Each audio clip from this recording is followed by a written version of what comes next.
기록하고 있습니다. 중간중간 말씀 주시면 돼요. 채팅창 보면서 할 테니까요. 지난번에 군포 판상형까지 얘기하다 여기서 말이 끊겼던 것 같아요. 너무 많은 말들을 하다가. 요거는 이제 그냥 메모만 해두시면 됩니다. 많이 좋다고 생각되진 않아요. 왜냐면 가격이 너무 높죠? 아직까지도 뭐 8억대 갔던 거긴 한데 군포 3번이면 그리고 우리가 생각하는 1급도 아니잖아요. 그러니까 이 가격에 들어가는 것보다는 다른 가격에 들어가는 것도 괜찮을 것 같다는 생각이 좀 들었습니다. 다만 보여드리려고 해요. 천세대죠? 93년도에요. 구축입니다. 그러면 엘리베이터는 당연히 연결 안 돼 있어요. 그죠? 음. 그리고 밑에 봤더니 근저당권 설정, 이전 근질권. 지난 시간 복습입니다. 설정에서 이전된 근저당권 혹은 근질권은 9번으로 달려 있는데 본번의 날짜를 계승한다, 계승하지 않는다.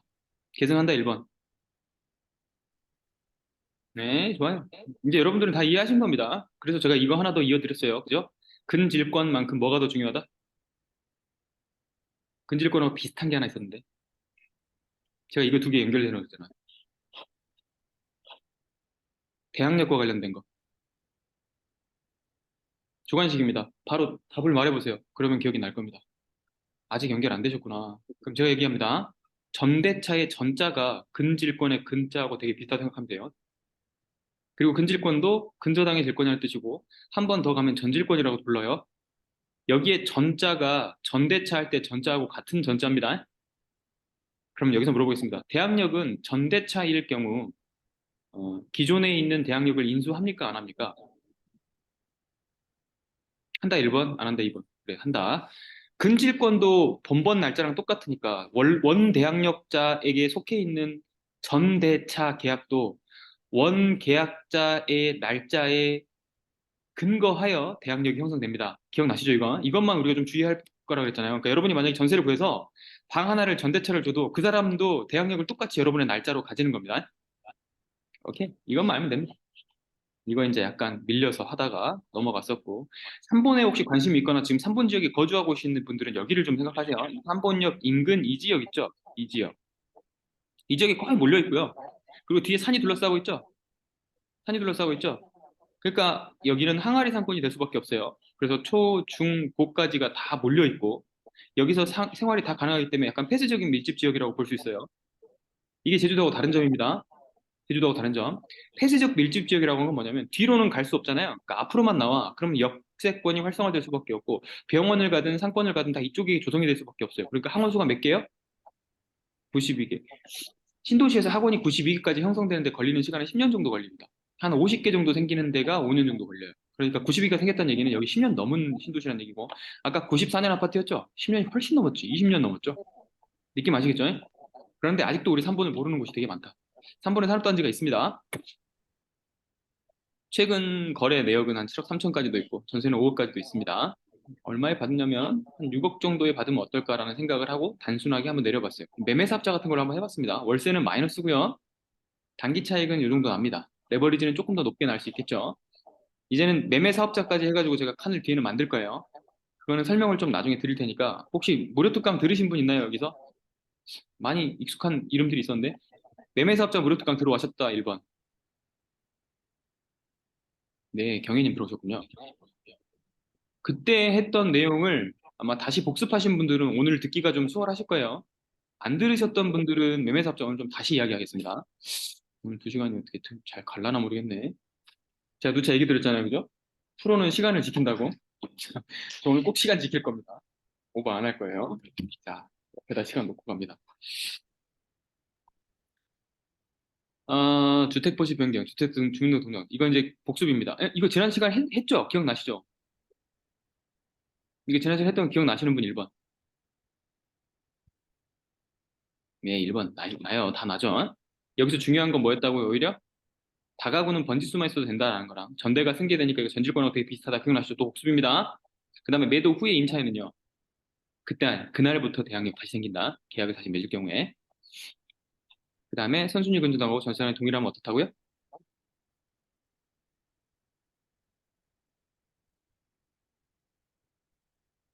각각 물권. 그렇지. 동일한 물권. 좋아요. 근저당 임차권의 선호 관계는요? 동일하다. 보증금 액수가 만약에 미상이면요. 어떻게 찾아요? 예, 아실. 눌러보면 등기부상에 거래 금액이 나온다 그랬습니다. 그 거래 금액까지 찍어보시면 동일한 게 나와요. 자, 지난 시간에는 말로만 했습니다. 이제 실무 보여드릴게요. 처음에 낙찰을 받았어요. 잔금 납부하러 갑니다. 그럼 잔금 납부하러 가서 경매계로 갑니다. 여기서 두 가지를 기억하세요. 경매계에 가는 거랑 경매계, 그러니까 해당 계 있죠. 만약 경매 5개에서 낙찰을 받았으면 경매 5개에 가는 거랑 경매계 옆에 경매 수납처가 있어요. 수납처. 그 민사 신청과에 수납계가 있어요. 수납계. 그러니까 수납계는 언제 가야 되고 경매계는 언제 가야 되는지를 알려드릴게요. 이게 되게 쪽팔려요. 가다 보면 칸막이에 쳐져 있는 곳에 경매계에 가서 할 일이 뭐냐면 요걸 받는 거예요. 저 낙찰받은 사람이요. 잔금 납부하러 왔어요. 그러면 법원 보강금 납부 명령서를 줍니다. 요걸 가지고 이제 은행에 가서 내시는 거예요. 은행에 가서 잔금을. 말로 했던 게 기억나시는 분 이제 1번 손 들어주세요. 아니, 주관식으로 하겠습니다. 잔금 납부하는 건 그냥 돈 내러 가는 거죠?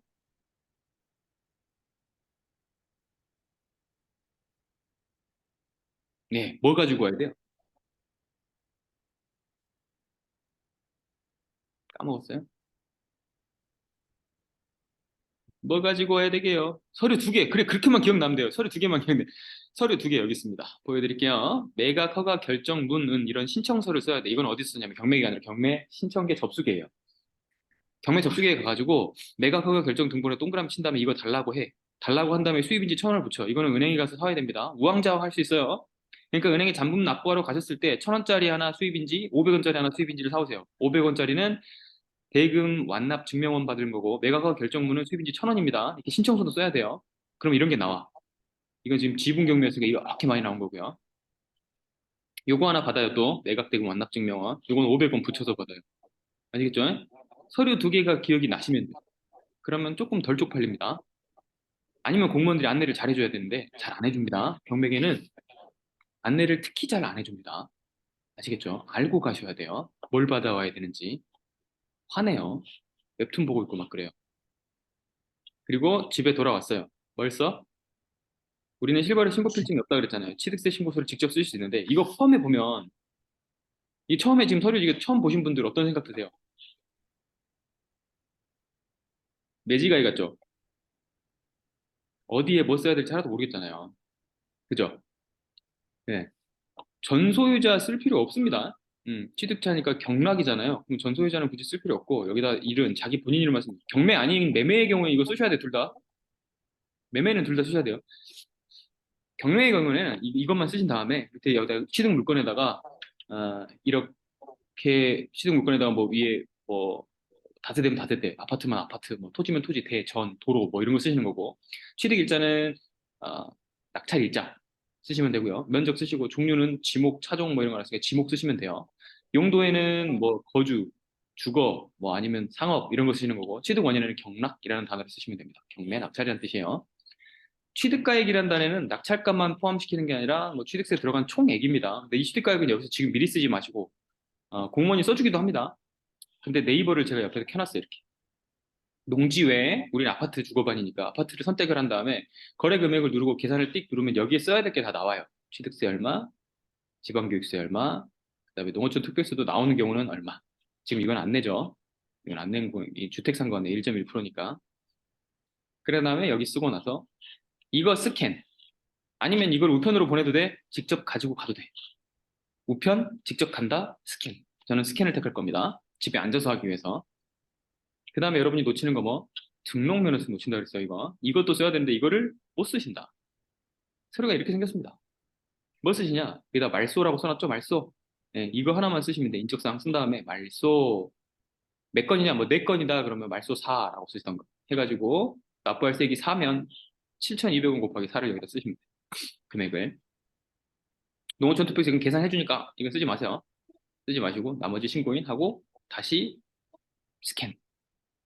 알겠죠? 밑에는 위임받은 사람이니까 위임자 이거 위임장 이거 쓸 필요 없겠죠? 이건 본인이 하는 거니까.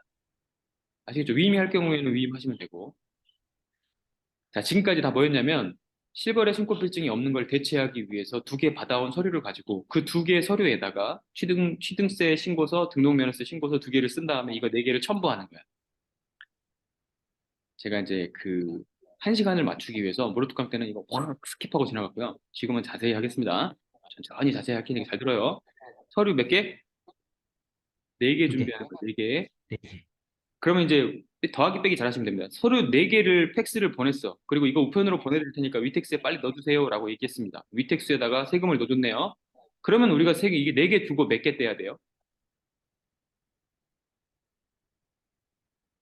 이게 참 신기하게 왜 그렇게 만든지 모르겠어요. 경매에서 프로세스 숫자로 기억해 볼게요. 242의 법칙이라고 잔금 납부 때 두 개 서류 받으러 갔어요. 맞죠? 취득록세 신고할 때 네 개 서류를 냅니다. 그리고 인터넷에서 출력하는 게 두 개의 서류예요. 취득세 납부 확인서, 그 다음에 등록 면허세 납부 확인서 두 개를 내는 거. 그러면 봐봐요. 두 개 냈죠? 네 개 냈죠? 다시 두 개 받습니다. 그럼 이 두 개 받은 건 왜 가지고 있을까요? 등기 쳐야 돼. 이거 등기 칠 때 필요한 서류예요. 등기 칠 때. 잔금 납부하고 취득세 등록세 냈으면 이제 이거 가지고 서류 다 모아서 등기를 쳐야 될 거 아닙니까?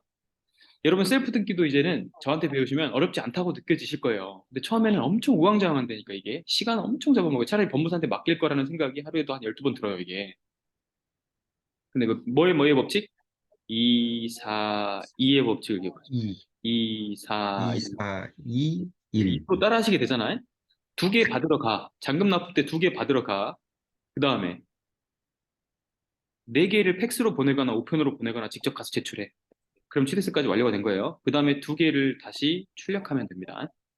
그러면 어려운 과정이 다 끝났어요. 거의 이거는 90%가 끝났다고 생각하시면 나머지는 뭐 토지대장 떼고 건축물대장 떼고 막 이런 건 안 어렵잖아요, 여러분. 주민등록도 그런 거는 우리가 평생 해왔잖아요. 남자는 한 40 정도가 되잖아요. 40세 이상이 되면 그 전까지는 연습하는 시간이었고 40대 이후부터는 이제 완성된 시간으로서 자기의 할 일을 찾아낸다고 합니다. 그럼 40까지 연습했던 게 뭐냐면 우리 각 관청들 다니면서 이런 게 왜 떼는지 모르지만 맨날 떼라 그러면 떼갖고 내리는 걸 잘했어요. 그럼 이제부터는 뭘 하냐면 그게 왜 만들어졌는지를 이해하시는 겁니다. 그리고 그 세상 돌아가는 원리를 이제 파악을 하셨으면은 그 세상 돌아가는 원리를 자식한테 조금 일찍 가르쳐 주세요. 한이 남지 않게. 일찍 배운 아이들은 집도 일찍 삽니다. 이거 진짜 100%예요. 제 친구들 중에도 20대 사내가 하나 있었어요. 되게 비난을 엄청 받았지. 그때 아파트를 왜 사? 막 이러면서. 너는 이제 30년간 하우스 푸어다 막 욕을 엄청 먹었었는데. 걔가 위너입니다. 걔는 하나 사고 그다음부터는 진입장벽이 쉬워서 계속해서 늘려가죠. 그 급지도 높여갑니다. 두 개를 모으고 하나 급지 올려가고. 그래서 그 친구가 내린 결론은 이겁니다. 집은 돈으로 사는 게 아니라 집은 집으로 사는 것이다. 라는 결론을 내리더라고요. 그러니까 여러분 하락장이 온다고 해도 지금 이때 하나 둘씩 모아간 것들이 갑자기 이제 한 1, 2천씩 올라가거나 1, 2억씩 올라가는 그런 시기가 온단 말이에요. 그럼 그 두 개를 합쳐서 급질 하나 올라가시면 됩니다. 그런 기회를 줘요. 근데 1주택만 빼고 나머지를 다 죽여버리는 시기가 오면 다 죽여버리는 시기에 정리하고 1주택으로 가장 높은 걸 갈아타시면 됩니다. 그렇게 몇 번 반복하시면 이제 그 황혼기가 옵니다. 그 돈 갖고 이제 살면 돼요. 알겠죠? 그리고 경험을 많이 하셨으면 책 같은 거 막 내시면서 후세들한테 이런 것들 전해주고 돌아가시면 됩니다. 인생이 그런 거 아니겠습니까? 너무 긴 설계를 했나요? 여러분도 다 그렇게 살 수 있을 것 같습니다. 아시겠죠? 저는 개인적으로는 책을 남기고 죽는 게 인간의 그냥 그런 거 아닌가? 사명 같은 거 아닌가? 그런 생각도 좀 하고 있습니다. 책이나 영상 같은 거 남겨놓는 거 있잖아요. 기록 같은 거. 왜 그러냐면, 사람이 살아있다는 건 뭐냐면, 옆 사람한테 기억이 되는 거더라고요. 이게 제 읽은 책들의 좀 결론인데, 오늘. 기억이 안 되어 있으면 그 사람은 살아있는 건가요? 이런 생각을 좀 해보게 됐습니다. 여러분은 철학이 이제 완성될 시기가 왔죠. 40대 이상이시니까. 계속 생각을 해보세요. 자기가 기억하는 사람들이 없다고 하면, 자기를 기억하는 사람이 없다고 하면, 자기는 살아있는 건가? 살아있지 않은 건가? 그럼 기억될 수 있는 방법은 뭐가 있을까? 계속 뭔가를 전해야 돼요. 기록물을 만들어야 돼요. 어떤 형태로든. 그게 시기별로 책인 경우도 있었고, 영상인 경우도 있었고, 지금은 유튜브라고 부르기도 하고, 인스타라고 부르기도 하는 것 같습니다. 시대에 따라 달라지긴 하나, 기록물의 양상만 바뀌었을 뿐, 본질은 변하지 않았습니다. 여러분의 목소리를 남겨놓으시기 바랍니다. 제가 강의를 하는 것도 아마 그런 이유가 아닐까 싶어요. 아시겠죠? 등 따스고 따뜻하게 누워가지고 그냥 계속 즐기는 어떤 그런 부자의 삶을 생각하신다면 약간 잘못 가시고 계신 거예요. 그러면 뇌가 자꾸 신경 연결이 죽어가지고 뇌의 과소성이 퇴화합니다. 치매가 온대요. 야, 지금 뇌과학을 좀 많이 보고 있습니다. 헛소리를 좀 해봤습니다. 그래서 내가 신경을 계속 쓰고 일이라도 하고 있어야 신경망이 해지되지 않는다는 것을 여러분이 알고 계시면 좋겠습니다. 자, 그 다음에 공인중개사가 신고할 수도 있지만 요거 할 수 있다는 거 보여드렸었잖아요. 그러면 거래신고필증 이제 사진으로 보여드립니다. 요거 대신에 자 질문 하나 또 드릴게요. 요거 대신에 경매에서는 몇 개의 서류?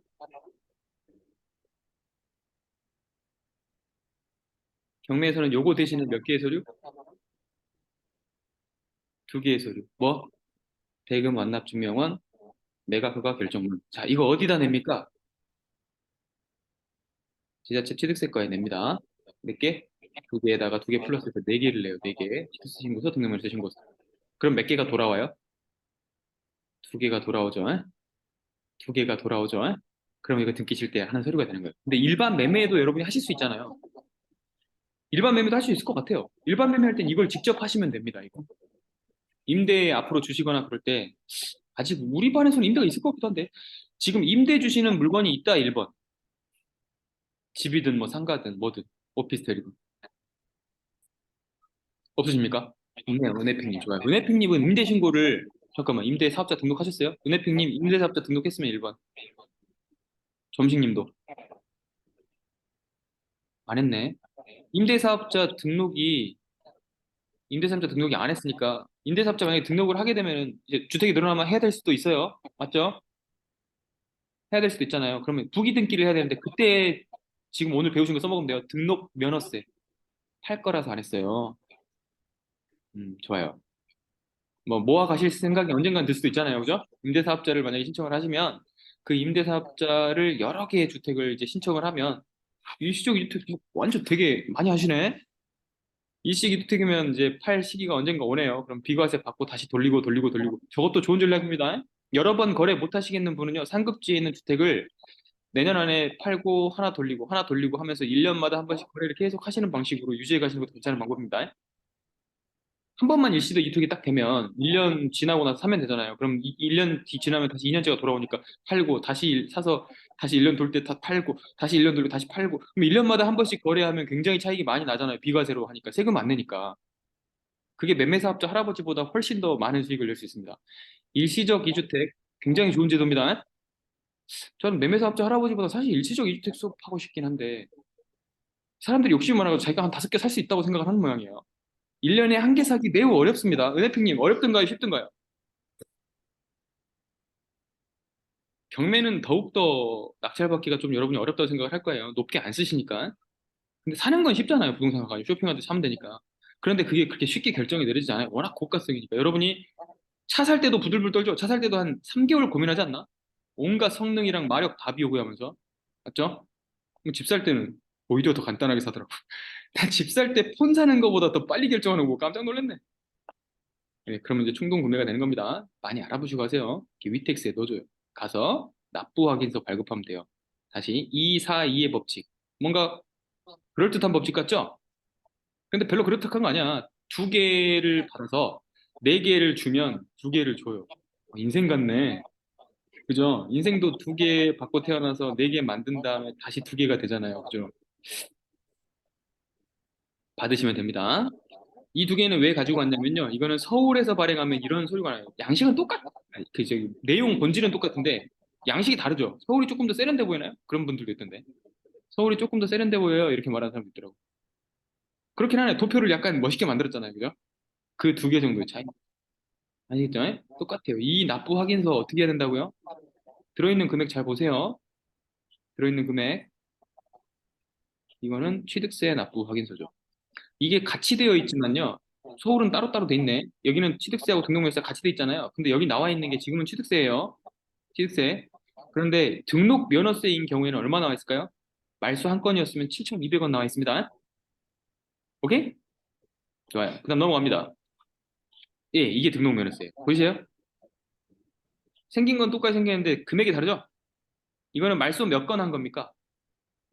한 건. 한 건.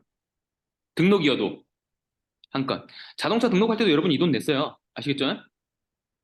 예, 그리고 상가에 뭐 어떤 뭐 이름 같은 거 등록하시거나 여러분이 뭐 특허 같은 거 내셨어도 한 건 등록하면 이 돈 나옵니다. 이게 등록 면허세요. 뭔가 등록했다는 뜻이에요. 그리고 여러분 소송 같은 거 하셨을 때 그 소송 같은 거 민사 법원 같은 거 등록할 때 그것도 등록 면허세입니다. 그때도 똑같은 돈이에요. 아시겠죠? 그것도 이거 첨부해요. 그 소송에다가. 자, 복습 한번 해볼게요. 잔금 납부할 때 서류가 뭐가 있습니까? 이제 나오셔야 돼. 말은 안 매각, 했어도 매각 대금 매각 증명원하고 매각 허가 결정문 허가 생각나셔야 돼요. 결정문. 좋아요. 낙찰받은 건 만리를 증명하는 말, 이 두 개로도 되지만 주, 소유권 토본, 이전 등기 신청서하고 소유권 이전 등기 신청서하고 어디로 받을 거야? 등기 필증 우편 수령 신청서 두 개가 경매에만 있는 거라 그랬습니다. 경매에만. 나머지는 본인 증명의 초본, 신분증, 부동산 증명의 토지대장, 등기부, 건축물 대장, 돈 내, 추가로 돈 낼 건 취등록세 낸 다음에 등록세, 국민주택 국민주택 채권 매입하고 등기 신청 수수료 내는데 이때도 등록세의 말소 건수에 대해서 돈 냅니까 안 냅니까? 낸다. 낸다. 얼마다 이때? 3,000원이다. 이게 엄청 어렵다. 우리 취득세 신고할 때 냈던 돈하고 다르게 3,000원을 낸다. 등기 신청 수수료에. 내 건이면 12,000원 추가로 낸다. 15,000원 플러스 12,000원. 이해되시죠? 이러면 여러분 다 하신 겁니다. 이제는 아파트 볼 때 중요한 거를 한번 해볼게요. 용도 지역에서 용적률은 뭐라고요? 아파트 기준으로 얘기할게요. 아파트의 건물 높이라고 생각하시면 됩니다. 그러면 지나다닐 때마다 높은 아파트, 엄청 높아서 너무 고개가 아프네 하는 아파트를 보시면 여러분 어떻게 생각하시냐? 여기는 용적률이 용적률이 높다. 너무 높아서 재건축이 되게 어렵겠다 이렇게 얘기하시는 겁니다. 그럼 기준점 건축 갖고 단가가 저한테 배우신 높다. 분은 제가 저한테 배우신 분들은 기준점을 갖고 계시잖아요. 수도권 기준 250 이상이면 재건축 다시 되기가 좀 어렵습니다. 리모델링 돼야 돼요. 다시 지방 같은 경우에는 100, 120, 80 이런 것들이 있어요. 100, 120, 80 이런 용적률을 갖고 있는 애들은 무조건 재건축 됩니다. 사업성이 너무 좋아서 아무리 외진 지역에서 됩니다. 아시겠죠? 근데 뭐 수자원 개발 지역 뭐 이런 데 말고 그냥 도시 정도 되는 거예요. 30만 이상 사는 도시. 아시겠죠? 하나 더 옆에다 적어놓고 건폐율. 건폐율은 어떻게 보시라고 했어요? 지나다니다 보면 토지에 앉을 수 있는 건물의 면적, 너무 어려워. 건폐율은 어떻게 느껴요? 동강 간격이 넓네. 공원이 많네. 쾌적한가, 그렇지. 쾌적, 쾌적한가. 그렇게 생각하시면 됩니다. 건폐율은. 자, 기준으로 보자면 수도권 기준 20% 이하. 17에서 16, 14 이렇게 내려가는 곳들은 굉장히 좋은 아파트들입니다. 그렇게 생각하시면 될 것 같습니다. 저희서 이제 얘기를 좀 드리려고요. 우리 좀 전문적인 거 배웁시다. 여러분은 어디에 투자를 주로 하시면 되겠어요? 여기 보니까 용도 지역에서. 여기다 하시겠죠? 여기다 하는 게 좋겠죠? 고개 끄덕인 사람 있네. 안 돼요. 여기가 그린벨트요. 여기다 하면 안 돼. 여기다 하세요. 여러분 지금 그 폐가 망신한 분들 되게 많잖아요. 물론 이게 풀리기도 해. 저기 보니까 이명박 때 세곡동하고 내곡동 풀었던 거 아세요? 거기가 여기에요. 그렇죠. 이걸 풀었어요. 그렇죠. 그러니까 얼마나 말이 많았습니까? 하지만 우리는 계획 관리 좋다고요? 계획 관리는 토지일 때 이제 농지가 아니니까 좋은 거고요. 농지증 나올 때 그 얘기는 이제 따로 할 거고 저희는 주로 도시 지역 거래하는 겁니다. 그렇죠. 도시 지역 거래하는 거예요. 저희는 예. 아파트 거래한다. 어디 보시냐? 여기 보시는 거예요. 여기 주로.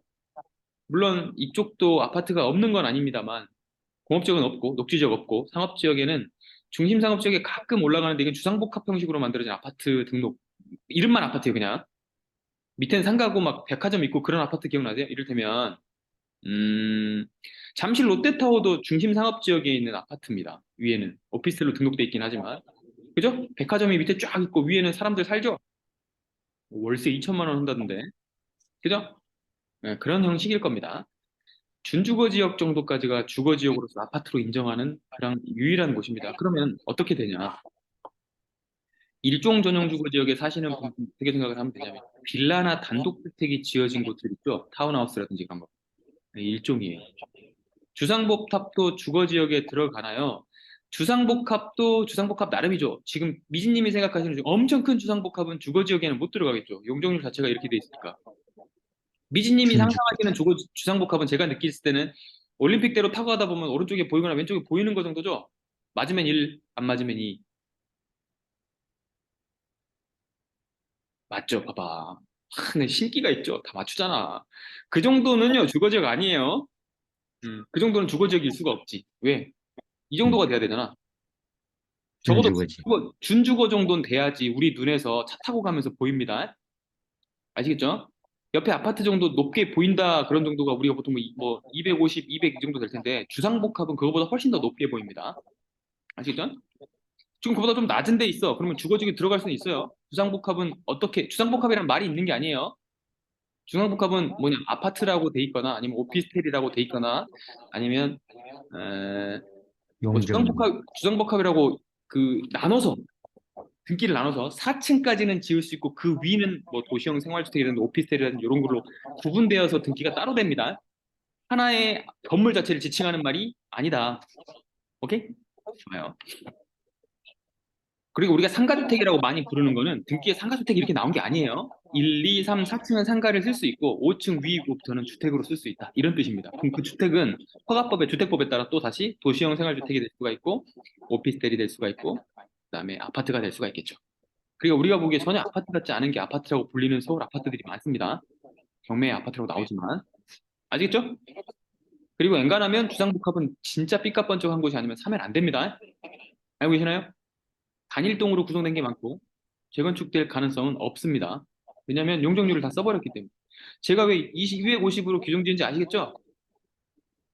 재개발 지역이 되면 1종을 이렇게 2종으로 올려주는 거를 종상향이라고 해요. 3종을 준축으로 올려주면 종상향이라고 합니다. 종상향의 목적이 뭐겠습니까? 종상향의 목적! 용적률. 그렇지. 용적률. 이겁니다. 높게 짓게 해줘. 높게 짓게 해줘. 왜냐면 우리 지금 200 정도에 살고 있었는데 나를 350으로 올려줘. 그러면 내 돈 반만 들어가거나 아니면 건축비를 내가 한 개도 안 내고 새 아파트를 얻을 수 있잖아. 오케이? 느낌 오십니까? 느낌 오죠? 내가 만약에 100짜리 살고 있었는데 용적률을 200으로 올려준다 그러면 건축비가 땅값 정도는 들어갈 거 아니에요. 단순 계산해보세요. 땅값이 평당 한 600이나 700 정도 된다 쳐. 근데 건축비가 600에 700 된다 칩시다. 그러니까 그런 경우 거의 없지만 일단 맞춰보자는 거예요. 계산하기 편하게. 땅값이 600이야, 평당. 근데 건축비가 평당 600이야. 그럼 이 두 개가 퉁쳐지죠. 그럼 내가 추가 분담금을 하나도 안 내는 금액은 어느 정도예요? 용적률이 2배가 되면 되죠. 이게 이해가 되시죠?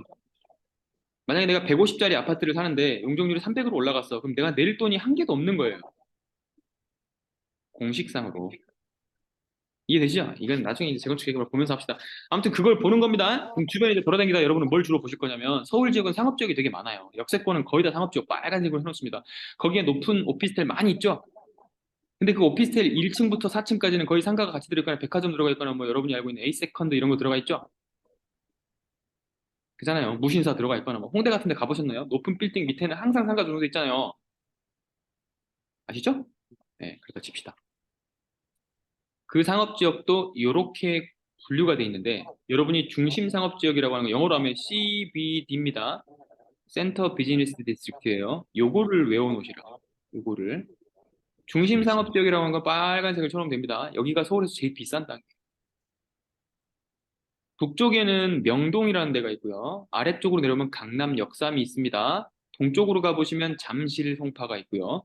서쪽으로 오시면 이제 마곡이 되려 그러는데 마곡은 높게 지을 수가 없어. 중심 상업지역이 못 됩니다. 공항 때문에 용적률 제한을 많이 받아요.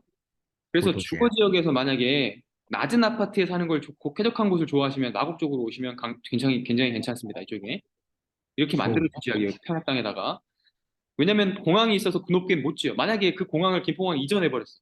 그러면 가장 혜택을 보는 곳은 이쪽이 되죠. 왜냐면 아파트가 전부 다 250이나 300으로 지을 수 있게 돼버린다 치면 종상향이 된 거 아닙니까? 그러면 자기는 돈 하나도 안 들이는데 새 아파트 비싼 거를 거의 2개씩 가질 수 있겠죠. 아니면 건축비를 높였을 경우에는 돈 하나도 안 내고 새로운 아파트를 받겠죠. 느낌 아시겠죠? 그리고 여러분이 공부하시는 거 두 번째 얘기 드릴게요. 지금 도시지역 위주로 얘기했고 여기 공부하시잖아요, 보통. 계획관리 괜찮, 지역이 관리 지역 중엔 제일 좋아요. 순서가 이렇게 됩니다. 하나, 둘, 셋. 이것도 뭐 때문이에요? 용적률 때문이지. 건폐율 때문이고. 느낌 아시겠어요? 계획관리 지역은 뭐냐면 도시 지역은 아니지만 도시 지역이 될 것 같아서 내가 관리하고 있지롱 이러는 지역이에요. 도시가 확장되면 여기를 도시로 바꿉니다. 그러니까 여러분이 땅에 투자하는 건 어디 투자하는 거냐면 이쪽에다 하는 게 아니고 이쪽에다 하는 거야. 이쪽에다 하는 건 뭐냐면 짜투리 땅에 있는 도로 같은 거 투자하는 거예요. 묻어두는 거예요. 지금 용쌤이 많이 하시는 공투가 이쪽입니다.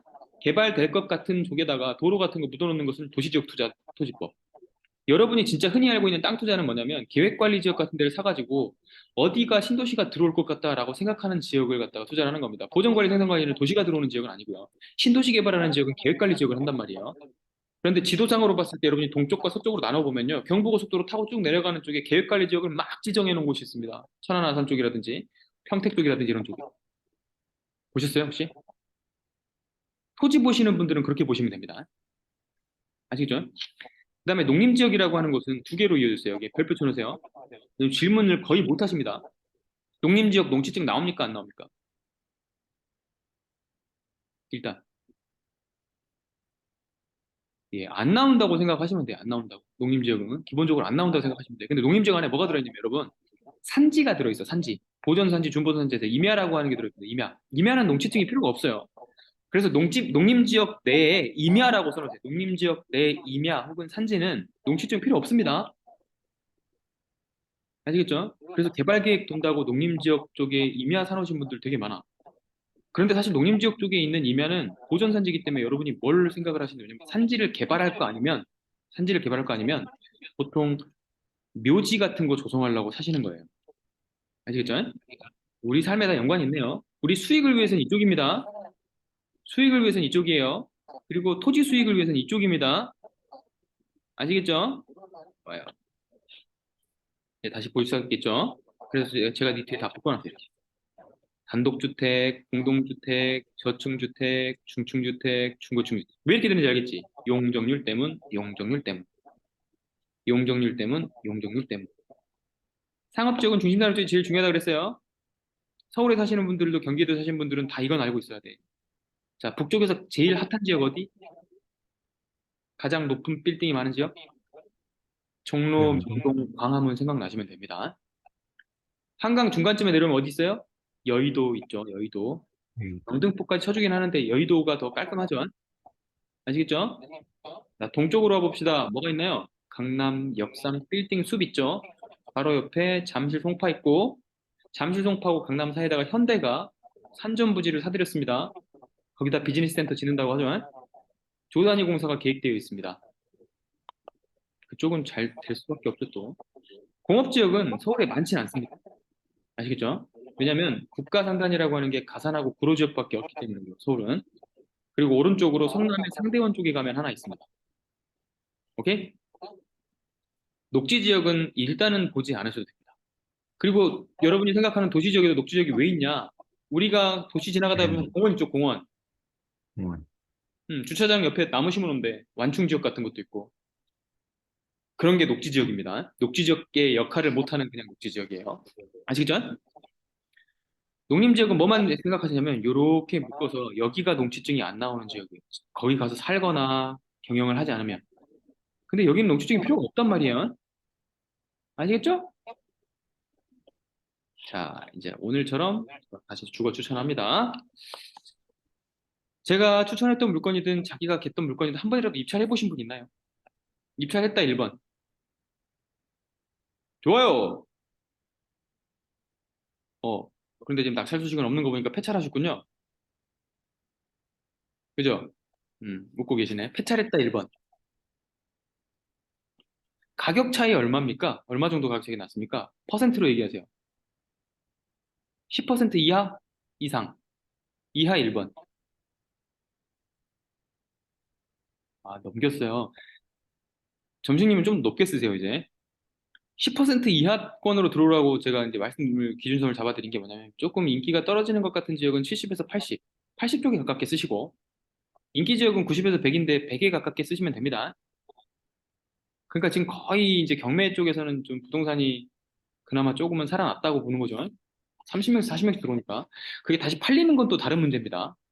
일시적 1가구 2주택 사용하시는 분은 정말 잘하시는 거예요, 이거. 되게 지혜롭게 하시는 겁니다. 사실 여러분이 직장 생활 바쁘잖아요. 지금 설렁설렁하게 일하시는 분 없잖아, 혹시. 지금 되게 피곤하시죠, 금요일인데?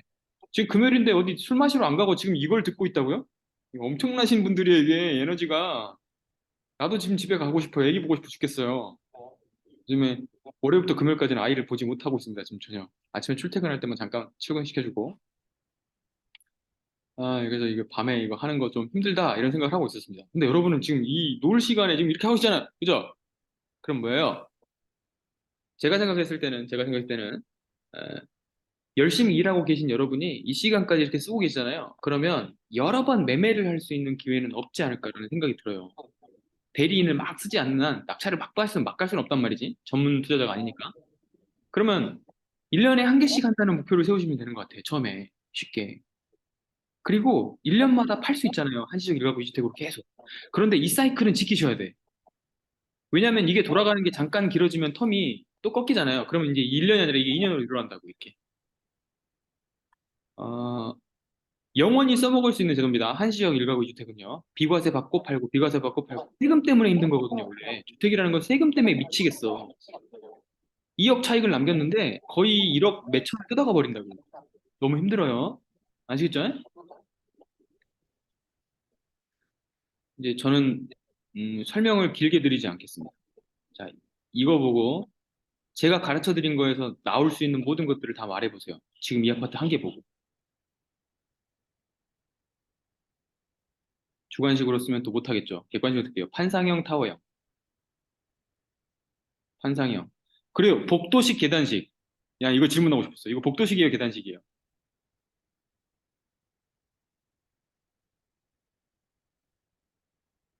이 복도 같아요, 딱 봐도? 응? 계단도 있네. 계단이라고 말한 사람과 복도라고 말한 사람이 나뉘는 이유가 뭘까요? 주모님 한번 들어볼까요? 이거 왜 계단식 같은데요?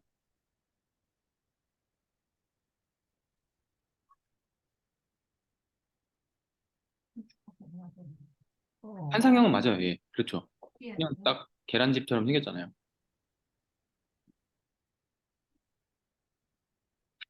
이 라인 보이세요? 요 라인? 요 라인이 엘리베이터입니다. 맞죠? 그럼 엘리베이터 옆으로 보면 이걸 집을 하나라고 보긴 어렵죠. 엄청 큰 집이잖아, 이러면. 그죠? 네, 이런 거를 복도식이라고 부르는 거겠지. 엘리베이터 두 개 있고 쭉 집이 하나, 둘, 셋, 넷, 다섯, 여섯 개. 아마 소형집인 것 같아요. 평수 한번 볼까요? 그렇죠. 2010년 전 나옵니다. 좋아요. 주차장 밖에 있겠지. 이어져 있지 않을 겁니다. 150세대밖에 안 되네. 32평 정도네. 맞죠? 큰 거 아니잖아. 그죠? 전용으로 따졌을 때 84니까, 전용 83 되게 큰 건데? 전용 83은 엄청 큰 거잖아. 지금 이건 어떻게 된 거야? 이건 작은 아파트군요. 전용 84니까. 전용 84면 큰 거잖아요. 그죠? 전용 84면 25평 정도 되니까. 아니, 그냥 큰 거라고 보기 어렵고 그냥 국민 평형입니다.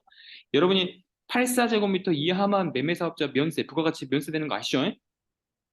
그건 알고 계셔야 돼요. 만약에 그거 이상을 하고 싶으시다면 일반 과세자 사업자를 하나 더 내야 됩니다. 그거를 같이 병행한다고 해서 병행사업자 등록증이라고 하는데 그걸 내셔야 돼요. 그리고 지금 매매사업자 하시는 분이 이 랑에 있는 걸로 알고 있는데 매매사업자 신청하시면은 기장료를 법인처럼 11만 원 내야 됩니다. 매달. 빡세요. 이거는 뭐 여러분이 스토리처럼 한번 해봅시다.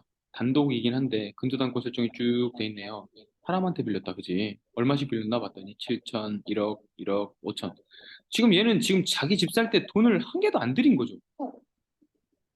18년에 집을 너무 사고 싶었던 애야. 근데 돈 빌리고 너무 부족해서 7천 끌어다 쓰고 1억 끌어다 쓰고 이래서 집이 영원히 오를 줄 알았지만 그렇게 되지 않았겠지.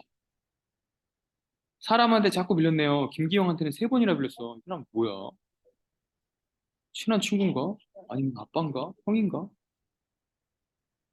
666년생한테다가 돈을 세 번이나 이렇게 얼마야 이거? 1억 5천, 2억 2천, 2억 2천 정도를 빌려줄 수 있는 친구면 부자 친구인 건데 어쩌면 같이 망했겠네요. 사람이 엔간해서는 달라고 안 했는데 채권자 달라고 했네 지금. 오, 능력자예요. 그래요. 친구 한 명한테다가 2억 2천을 빌려줄 수 있는 사람이 굉장히 능력자죠. 건폐율 2사 쾌적합니까? 아까 아파트 사실 봤을 때 건폐율이나 용적률까지도 얘기할 수 있었어야 돼. 별로 안 쾌적하죠? 용적률은요. 다시 지을 수 있겠어요? 예, 단독으로는 못 짓습니다. 그죠? 150세대밖에 안 되니까 소규모 재건축도 안 될 거 아닙니까, 이쪽이. 그래서 하얀 주공 옆에 재건축 수익성이 안 나와서 빠져 있습니다. 그러니까 가격이 아직 이 정도인 거예요. 바로 옆은 엄청 날아가고 있어요, 지금. 최고는 5.35까지 갔는데 그 차이 봤을 때는 크게 빠지진 않았죠. 빠지지도 않고 오르지도 않고 하는 그런 꾸준하게 그냥 실수요만 있는 그런 지역인 것 같습니다. 봤더니 찍어봤더니 3억인 게 있었네요. 18년에 3억 주고 매매한 요게 있었네요. 그러면 소유자가 살고 있다는 뜻이겠죠? 전세도 준 적이 없네요. 호가는 5억 정도 부르고 있습니다만, 그래서 우리가 생각할 때는 판매 가격은 어느 정도 보세요? 한 실거래 정도로 보셔야지 뭐 4억대 후반 정도로 팔 수 있다고 생각하시면 될 것 같습니다. 저는 낮게 잡았습니다. 바로 급매한다 치고 4억 5천에 받으려면 1억 정도 싸게 받는다 치고 3억 5천에. 근데 이 가격 쓰면 낙찰 안 되겠죠, 당연히. 좀 더 높게 쓰셔야 낙찰이 됩니다. 밑에는 매매사업자 계산을 했는데요. 양도 차익은 이거 여러분이 계산을 조금 이게 아마 바꾸셔야 될 거야. 아마 저한테 주거 실전반 이제 이걸 진행을 하면서 매매사업자를 제가 들어가고 사람들이 이제 돈을 따라오는 그런 식으로 이제 가는 정말 멱살 잡고 하드캐리반을 만들자고 이렇게 하고 있는데 해야 될지 지금 망설임이 좀 약간 있어요. 하지만 그분들의 너무나 그 간격한 요청에 의해 가지고 마지막 거 그냥 만든 겁니다. 양도세까지 합치면 어느 정도 수익이 나는지 한눈에 보게 해달라 그래가지고 한 칸 더 만든 것뿐이에요. 그래서 여기는 제일 많은 걸 그냥 넣어놨을 뿐이에요. 자, 양도세는 이렇게 외우시면 됩니다. 제가 이거 고치질 않았네. 1,000만 원 이하 6%, 임대사업자 혹시 기억하시는 분들은 아시면 돼요. 그리고 8,800까지는 15%, 1억 5천까지는 24%. 이 정도만 24. 기억하시면 될 것 같아요. 그 이상 수익은 단기 차익에서 내는 거는 상승장 아니면 불가능해요. 상승장이나 여러분 단기 차익 6개월 이내에 1억이 올라가지 6개월 이내에 1억 올라가는 아파트를 갑자기 살 수는 없을 겁니다. 알겠죠? 보통 평균적으로는 한 1,000 정도 남기고 한 3,000 정도까지 안에서 1,000, 3,000 내에서 거래를 주로 해 가신다고 생각을 하시면 될 것 같아요. 요즘 장 같으면 500에서 1,000 사이도 생각을 하셔야 됩니다. 혹시 오산 쪽, 세교 이쪽 아시는 분 있나요? 이거 신축 아파트인데. 아시는 분 1번. 없네, 아무도. 내가 알 거라고 생각한 건 오산인가요? 오산 한번 가보셨으면 좋긴 하겠는데. 오산 신축 아파트가 이 정도 가격대에 떴어요. 그죠? 근데 수익률이 조금 나올 것 같아서 가지고 와봤습니다. 건설사는 대림이고요. 입주 연도 보니까 18년이에요. 그러니까 약 3년, 5년 됐네? 이 숙성화된 상권도 있겠다. 오늘 됐으면 학원도 생기고 어떤 상권들도 좀 형성이 됐을 겁니다. 세대수가 2050이면 얘네들만 가지고도 아까 1,000세대당 근린 상가 몇 개? 4층짜리 8칸씩 하나. 있는 관계. 이건 기억하시면 좋아요. 그럼 2,000이면 4층짜리 8칸씩 있는 거 2개가 있을 겁니다. 3개 있으면 공실이 많을 거고 2개 있으면 꽉꽉 차 있을 거예요. 느낌 아시겠어요? 그리고 항아리 상권인지는 보겠습니다. 금태당은 지장 없습니다. 딱 봐도 항아리 같은데 지도상으로 봤을 때 아파트는 잘 지었네요. 여기에요. 항아리네. 산업단지 옆에 얘들하고 격리돼 있다고 봐야지. 큰 도로가 단절나 있으니까. 그러면 얘네는 얘네끼리만 상권을 조성한 거야. 2050세대가 이 안에서 지도를 이제 확장해 보시면 알겠지만 여기에 상권이 조성될 겁니다. 오케이? 그래서 아마 음, 크게 많이 막 이슈가 되고 그런 지역은 아닐 것 같아. 근데 이 근처에서 이제 신축 같은 게 있으니까 아마 좀 사람들의 주목을 좀 받을 수 있는 그런 지역이죠. 가격적인 측면에서. 하나 더. 아파트 보시는 법을 여러분이 아시는지 모르겠는데 역 옆에 붙어 있는 아파트는 전부 다 역 이름을 붙이거나 이걸 영어로 해가지고 메트로라는 말이 들어갑니다. 요즘 신축 아파트 다 그래요. 그죠? 그러면 파크 들어간 건 뭐가 있겠습니까? 공원. 공원. 폴에 들어가면요. 그래? 숲이 있죠. 숲. 숲이나 공원이 있는 겁니다. 또 파크 들어갔죠? 그죠? 이거 역인데 요즘 지은 것 같으면 메트로라고 합니다. 그쵸? 이것도 파크시티죠? 공원 옆에 있다는 뜻입니다. 호반 서밋 폴에죠? 산이 옆에 있겠네요. 느낌 아시겠네요, 이쪽 지역? 산이나 공원이 많네. 쾌적성을 주로 타깃으로 하는 지역입니다. 이 밑에 오산 세교지구 택지개발 사업이 진행되고는 있으나 산단이 좀 어떻게 여기에 고소득자가 밀집되지는 않는 지역인 걸로 제가 알고 있습니다. 그렇기 때문에 아파트 가격은 한계가 있을 거라고 생각은 듭니다만 이쪽에 이제 삼성의 어떤 후원을 받고 용인 쪽에서 조금 이렇게 훈풍이 내려오는 쪽이면 뭐 소동탄도 옆에 있고 하니까 약간 얘들을 추적해가는 지역 아닐까 그 정도 생각을 한번 해봅니다. 그래서 얘네 가격의 한 절반이나 3분의 1 가격이면 너무 괜찮지 않을까? 그런 생각 한번 해봤습니다. 전세 1억 6천에 맞춰주고 있고요. 실거래는 4억 5천까지 올라갔다가 지금 3억 천까지 떨어진 상태입니다. 25평 기준이에요. 그리고 여전히 매매가 3억에 나와 있는 거 보니까 거래는 잘 되지 않는 것 같고 3억에 내놓으면 호가고 금매고 3억 이하에 내려놓으면 팔리긴 하겠네요. 그럼 이제 여러분이 잘 보셔야 되는데 인 근처에도 선택지가 너무 많은 아파트들이 있네요. 공원도 다 있고 여긴 너무 좀 외져 있다는 느낌이 들어요. 자, 그러면 이 거래하면 어떻게 될까? 내가 2억 1천에 받는다고 치자고요. 3억에 팔 수 있으면 대략적으로 수익률은 이렇게 된다는 얘기입니다. 그리고 매매 사업자를 썼을 때는 8,200의 수익이 나니까 사실 이것도 좀 고쳐야 돼요. 이거 24% 계산을 해야 되는데 이걸 안 넣었어요. 15% 넣어서 계산했어요. 15% 수익이 가장 많으니까 지금 이렇게 생각을 해봤습니다. 엑셀 조금 잘하시는 분은 여기 if 함수 같은 거 넣어가지고요. 15%일 때는 얼마, 24%일 때는 얼마, 30%일 때는 얼마 이렇게 계산해 놓으시면 얘하고 얘를 묶어서 수식 나오게 해 놓으시면 바로 계산이 되겠죠. 이게 직장 좀 다니시는 분들은 많이 하셔야 될 테니까 아마 엑셀을 잘 하실 거고 저는 그냥 15% 수익에서 15% 세금에서 그냥 거래를 하기 위해서 그냥 15%만 해놓고 하고 있는 겁니다. 여러분이 매번 이걸 드리면 다운받아서 고치시면 됩니다. 제가 이거 안 드리면 말씀하세요. 남양주에 있는 호평이라는 지역은 여러분이 아시는지 잘 모르겠습니다. 이거 인간계대가 좀 오래된 지역이긴 한데 이런 가격은 가격적으로 좀 괜찮다는 생각이 들어요. 84형이고요. 뭐 여기는 산 꼭대기 보니까 무슨 그 다락 공간이 서비스로 돼가지고 뭐 테라스 정도로 지원해주는 그런 데가 있는 컨셉인 것 같습니다. 봤더니 거래가 2008년과 2015년 가격이 큰 차이가 없긴 하죠. 4천 정도 차이가 났으니까. 근데 2008년, 15년 가격에 거의 근접하게 최저가가 형성이 돼버렸죠. 물론 이 가격에 팔리는 건 아닐 겁니다. 실거래를 한번 봅시다. 계단식이고 도시가스고 429세대 정도 있고 음, 아파트로 치자면 어딘가요 지금? 어디지? 왜 내가 직전으로 찍어놓지 않았지? 어느 쪽이냐? 한국 여긴가? 중흥 1차니까 이쪽인가 보네. 여긴가 보네요. 16% 떨어진 2.5까지 내려온 게 여기네. 조금 중심지에서는 조금 멀긴 하다. 한번 볼게요 또. 거래 금액은 어떻게 되는지.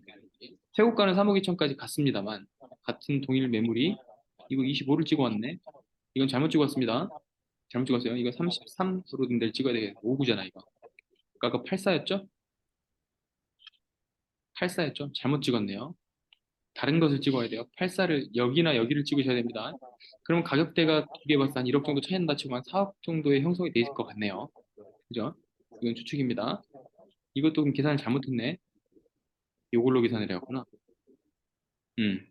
이 물건은 다시 한번 보셔야 될 것 같습니다. 이거는 다시 한번 보셔야 될 것 같아요. 지금 제 생각에 얘는 3억에 거래되는 물건이 아니에요. 84예요. 면적 잘못 봤습니다. 동패동으로 한번 넘어가 볼게요. 싼 물건을 뽑아 올려다 보니까 11, 12월은 물건이 좀 없어. 음. 다른 것들 좀 분석을 여러분 해보셨는지 잘 모르겠는데 싼 물건이 별로 없습니다. 지금 많지가 않아요. 그래서 요거 한번 볼게요. 아파트 요 사진만 보고 여러분이 어떻게 생각을 할 수 있을지 보겠습니다. 어때요? 분석 한번 타워형, 예, 그렇죠. 타워형. 그렇죠. 타워형인 것 같죠? 느낌 바로 오시죠? 이런 게 타워형이에요. 판상으로 붙어 있지 않지만 얘들이 많이 길어지고 이들이 많이 길어지면 이들은 이제 판상형하고 타워형이 두 개가 같이 있다 해서 복합, 복합형이라고 부릅니다. 복합. 근데 복합형은 최신형이니까 아무리 봐도 이건 최신형은 아닌 것 같고 타워형은 싫어요. 저런 이제 분들은 뭐냐면 실거주를 많이 해보신 거예요. 타워형은 약간 환기 같은 게 조금 어렵거든요. 그래가지고 음, 실제로 막 생활을 안에서 많이 하시면서 이렇게 음식도 많이 하시고 이러면 타워는 싫어하시는 경향이 좀 강하게 있습니다. 타워형 중에서도 이쪽이 아니라 한 이쪽 정도에 사시면 판상형의 느낌도 이렇게 누리실 수 있으면서 약간 그러지 않을까 그런 생각이 들긴 해요. 동간 간격은 넓어 보입니까? 이거는 뭐하고 영향이 있다고요? 건폐율. 그렇죠. 건폐율이 이제 생각나시면 됩니다. 건폐율은 매우 낮을 것 같아요. 14나 15 정도 아닐까 싶고. 맞죠? 용적률은 어때 보이나요? 층수로 봤을 때 대략 한 30층 정도 돼 보이네. 음, 280 넘어가지 않을까요? 유추되시나요? 좋아요. 한번 봐볼까요? 지금 맞았는지. 실백스도 되고요. 30층 정도 되네요. 그죠? 입주년도는 11년입니다. 타워형으로 지어졌고 건폐율하고 용적률은 어디 나오지? 안 갖고 왔나? 네, 건폐율 좀 건축물. 한번 찾아보세요. 아모레 에듀파크는 아실 쪽에 정보가 많이 없어서 여기서 갖고 왔습니다. 4억 3천쯤에서 지금 거래가 쭉 되고 있네요. 그죠?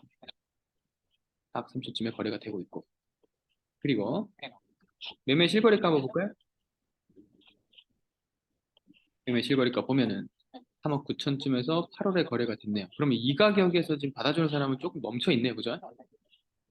전세가는 2억 7천. 아하, 파주에 이 돈을 좀 태우기는 여러분이 좀 어려우실 것 같다는 생각이 살짝 들긴 하지만 어떤 이슈가 있냐면 GTX가 이제 A가 개통할 때가 슬슬 다가오죠, 이제. 하도 이슈가 많았죠. 난리치고 막 강남에 그 문화재 발견돼가지고 삼성역 쪽에 다시 까대고 기억나시죠? 이쯤에 존재하고 있습니다. 그러니까 역사에서 아마 이렇게 만들어진다고 해도 도보권 내에 GTX 생기는 거니까 여기가 되게 쾌적하다고 얘기가 많아요. 처음에는 많이 올랐었습니다. 지금은 달라졌지만. 그래서 이쪽은 좀 파주 운정 쪽에 GTX A 뚫리는 지역 인근에 있는 아파트를 좀 보시고 있는 게 좋을 것 같아요. 내려가는 타이밍에서. 다시 올라갈 여지가 얼마나 강하게 있는지는 여러분이 가서 보셔야지 알아요. 매수세가 들어와야 이쪽은 그렇게 살아나는 지역이라고 생각하시면 되겠습니다. 경매로 지금 이 가격대는 충분히 괜찮다고 생각을 했어요. 그래서 여러분이 어느 정도로 생각을 하시면 되냐면 예상 낙찰가를 한 3억 정도로 보면 너무 싸게 왔나? 다시 위로 올라볼까요?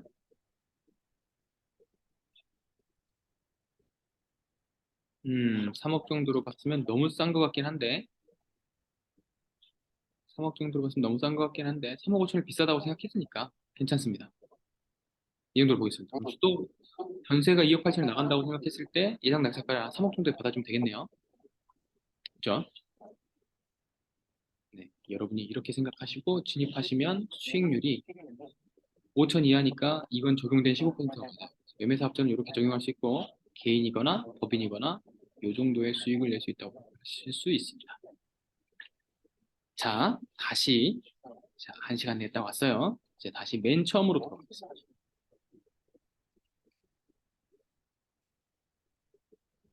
맨 처음으로 돌아가서 다시 한번 보여드릴게요.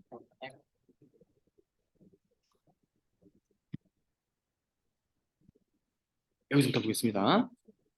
자, 대항력 판례 복습할게요. 대항력 판례 복습할게요. 주택 표시가 변경되었을 경우에 주택 표시가 변경되었을 경우에 이제 기억나시는지만 보겠습니다. 기억나시면 1번, 안 나시면 2번입니다. 주택 표시가 변경되었을 경우에는 대항력이 언제부터 성립하나요? 변경 후 아니면 그 이전에 인수. 네, 기억하십시오. 변경 후입니다.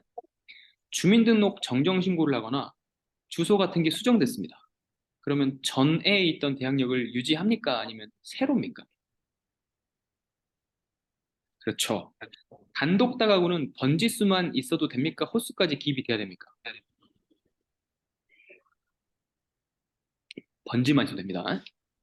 단독 다가구는 번지만 있어도 됩니다. 다가구 다세대는 구별할 줄 아시죠?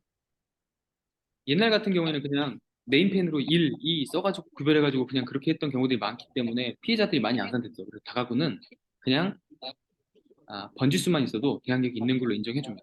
다세대는 안 돼요. 아파트도 안 되고. 애초부터 기록이 등기가 그렇게 나기 때문에. 전대차하고 전질권 기억나실지 모르겠습니다. 전대차, 전질권 이 두 개는 승계가 된다는 걸 목적으로 하는데 전대차는 대항력이 누구 걸 승계를 받죠?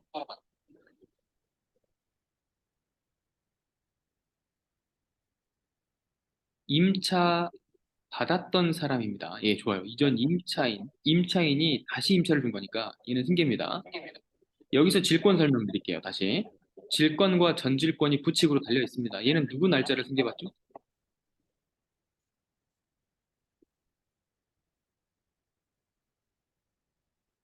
네. 본번 근저당입니다. 이전 근저당이라고 하셔도 되고 본번 근저당이라고 하셔도 됩니다.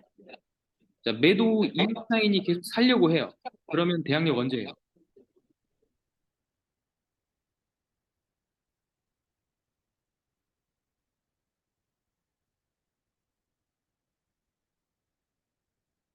새로 매수한 사람이 새로 매수한 사람이 매수한 날짜부터 대항력 다시 생기는 거예요. 이거는 승계되는 거 아닙니다. 매도가 됐으니까. 아시겠죠? 좋아요. 다시 갑니다. 지금 또 이렇게 다시 해보는 또 다시 헷갈리는 게 있죠. 선순위 근저당하고 전세권 설정이 동일하면 어떻게 되죠? 이제 말할 수 있죠? 같은 비율입니다. 원래. 이건 물권인가요? 채권인가요? 이거 물권으로 봐준다 그랬어요. 이런 걸 뭐라고 부른다 그랬죠? 원래는 돈이잖아. 예, 물권화. 채권의 물권화. 기억나시죠? 자, 그런데 우리가 배웠던 사례 중에는 천안에 있던 아파트에 한 사례가 있었어요. 선순위 근저당과 전세권 설정 날짜는 동일했는데 이 동일한 날짜인데 전세권 인정을 못 받았어요. 이유가 뭐였죠? 전입신고가 안 돼 있었죠. 기억나시죠? 좋아요.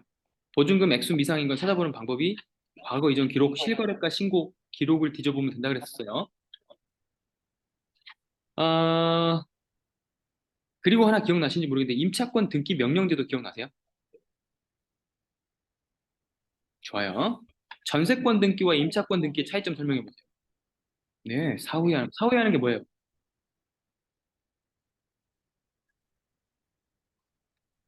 사후에 하는 게 뭐예요? 예, 사후에 하는 게 임차권 설정이라고 그랬어요. 임차권 등기.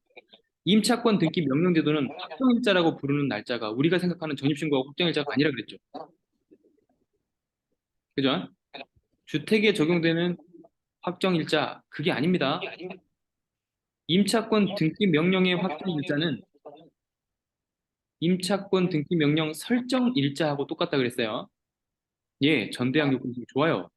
전대항 요건 승계라는 말이 뭐냐면 옆에 상세사항에 들어가면 전입신고되어 있는 날짜가 가장 늦은 날짜가 나와요. 그게 선 앞에 있는 선순위 근저당보다 날짜가 빠르면 대항력 가진다. 아시겠죠? 그리고 제가 대법원 판례 하나 알려드렸습니다. 기억나시는지 모르겠습니다. 점유는 언제까지 유지돼야 되나요? 대항력은?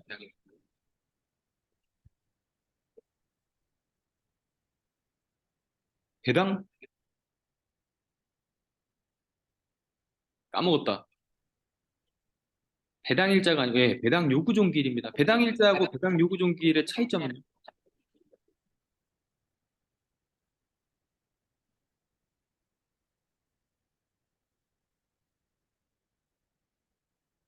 배당 요구종기일과, 그렇죠. 배당 요구종기일하고 배당 날짜는 사후에, 낙찰 후에 하는 거기 때문에 차이로서는 6개월에서 1년 정도 차이가 난다 그랬습니다. 배당 용기종기일은 배당에 관련된 사람들이 자기가 서로 돈을 받아야 될 게 있다고 주장을 하기 때문에 서류를 언제까지 접수해라. 그 우편 접수된 것만 해가지고 내 이 낙찰에 시켜줄게 하는 제도입니다. 아시겠죠? 그리고 또 어, 채권 계산액을 제출해야 되는 그런 날짜가 생기는데 그 채권 계산액을 제출한 날짜는 또 배당 요구 종기라고 달라요. 이건 배당 일자에 가깝게 갑니다. 낙찰되고 나서 낙찰 금액을 어떻게 나눌 것인가에 대한 채권 계산액을 또 하나 제출한 절차가 있어요. 아시겠죠? 이 절차랑 다르다. 그러니 대항력에 관한 배당 요구 종기일만 기억하시면 되겠네요. 다음 이제 질문할 수 있습니다. 그래서 다시 복습 시간을 준비한 거예요. 이거 언제 봤죠, 이거?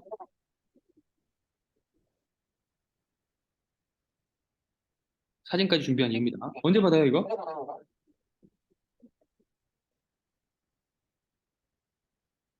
잔금 납부하러 가서 어디 가서 봤습니까? 네, 경매계에 가서 봤습니다. 경매에 가서 신분증하고 뭘 줘야 되나요? 이때 원래 줘야 되는 게 뭐냐면 낙찰 때 받았던 그 확인증을 주면 되는데 그거 안 갖고 가도 줍니다. 신분증만 하면 요즘에는 검색이 되기 때문에 꼭 갖고 가야 된다고 말하는 사람이 있어요. 신분증만 가져가면 됩니다. 본인일 경우에. 대리인이면은 관계를 증명해야 돼요. 대리인이면 서류 두 개 얘기했었죠. 대리인이면 요즘엔 깐깐해져가지고 등기소나 갈 때 아니면 지금 등기에 관련된 잔금을 치러 갈 때 깐깐하게 보는 공무원들은 변호사법 위반이라고 한다고 얘기했어요. 그래서 재직증명서이거나 대리인을 증명할 수 있는 건 회사 직원이면 되는 거예요. 두 번째는 가족관계 증명서입니다. 이 두 개가 있어야 돼요. 이거 보고 설명해 보세요. 이거는 뭐 신청하는 거죠?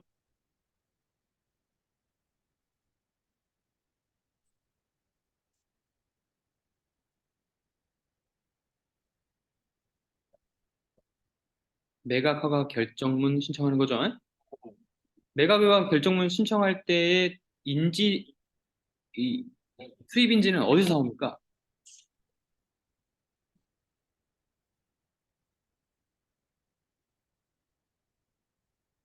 잔금 납부, 아까 보관금 명령서 가지고 예, 잔금 납부하러 간 은행에서 현금을 가지고 사오는 겁니다.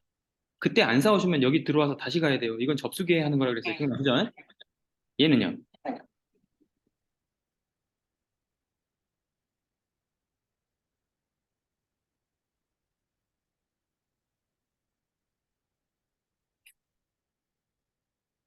얘 옆에 붙어 있는 500원짜리 수입인지도 은행 갔을 때 같이 사오는 겁니다.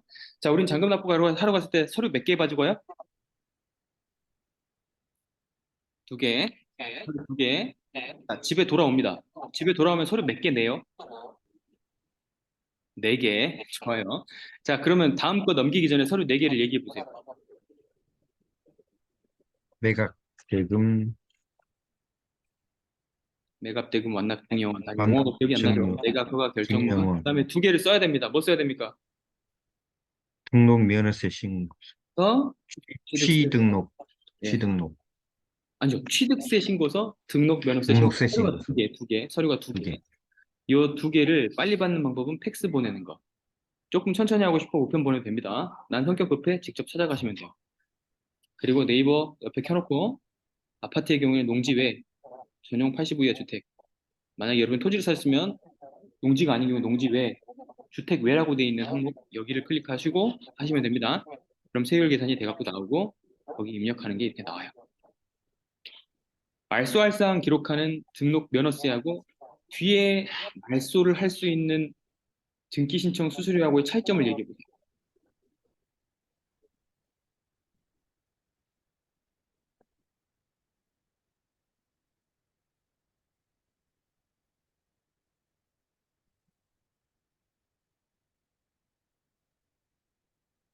뒤에 등기 신청 수수료 내는 3,000원짜리 말소하고 등록 면허세 때 설정하는 7,200원짜리 말소 사항하고 차이점. 취득세 신고할 때 차이점이죠. 취득세 신고하고 등록 면허세 신고할 때 한다는 차이점이 있습니다. 오케이? 좋아요. 이렇게 하는 이유 중에 하나는 뭐다? 온라인 실거래가 신고가 되는 세상이긴 한데 경매는 아직 실거래가 신고가 불가능하니 두 개의 서류를 가지고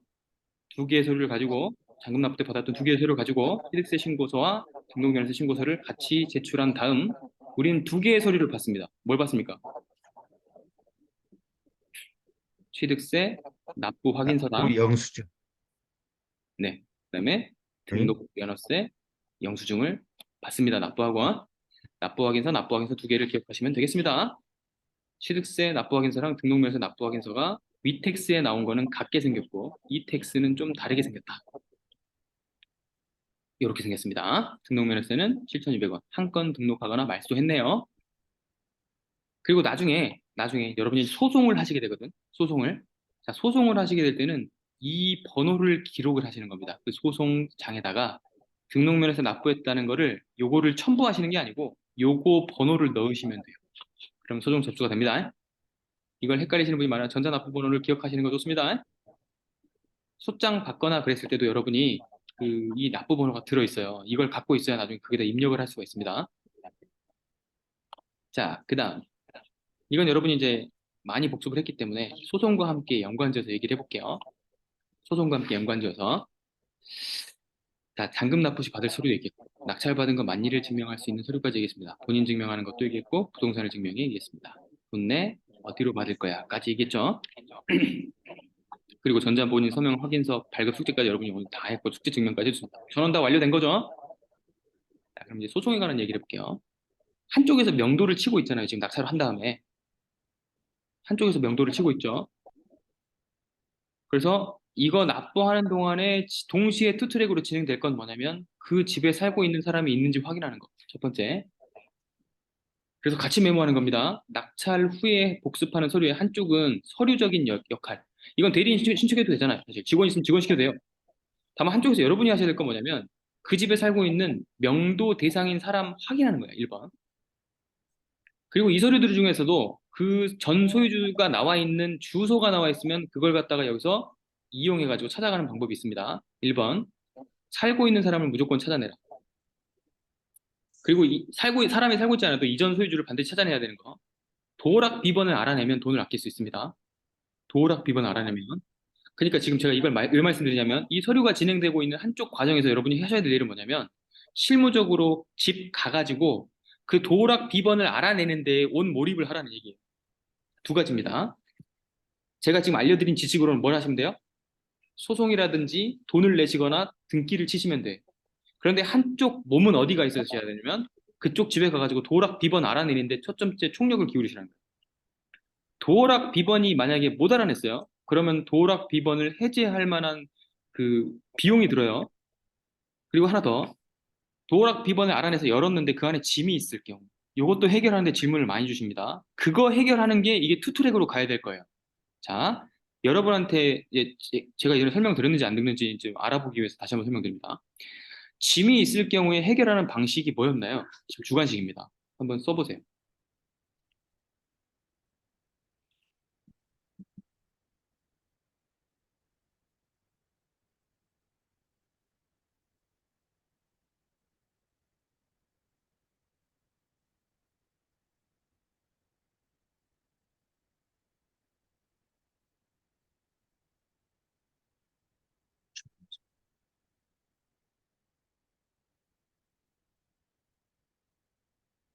좋아요. 배우신 분 있어요. 유체동산, 포기각서. 여기 있으면 처리가 일사천리로 됩니다. 유체동산, 포기각서는 여러분 거의 동사는 무체동산인데 왜 유체동산이라고 부르냐? 물건이 있는 거는 유체라고 부르는 거야. 형식적인 모양이 있으니까 유체라고 부르는 거예요. 소파, 침대, 책상, 이불 이런 거. 맞죠? 그런데 이게 전소유주나 임차인이 포기를 해주면 좋습니다. 그럼 내가 마음대로 처분할 수 있잖아요. 그런데 옆에다가 메모를 해주세요. 이게 포기하는 사람을 못 만났어. 그럼 방식 두 개입니다. 메모해 놓으세요. 사망했을 경우가 있어. 사망했을 경우는 이 사망자와 연관된 가족을 찾아내야 돼. 가족을 찾아내야 돼. 근데 여러분이 이 가족을 찾는 서류가 너무 어렵다 그래요.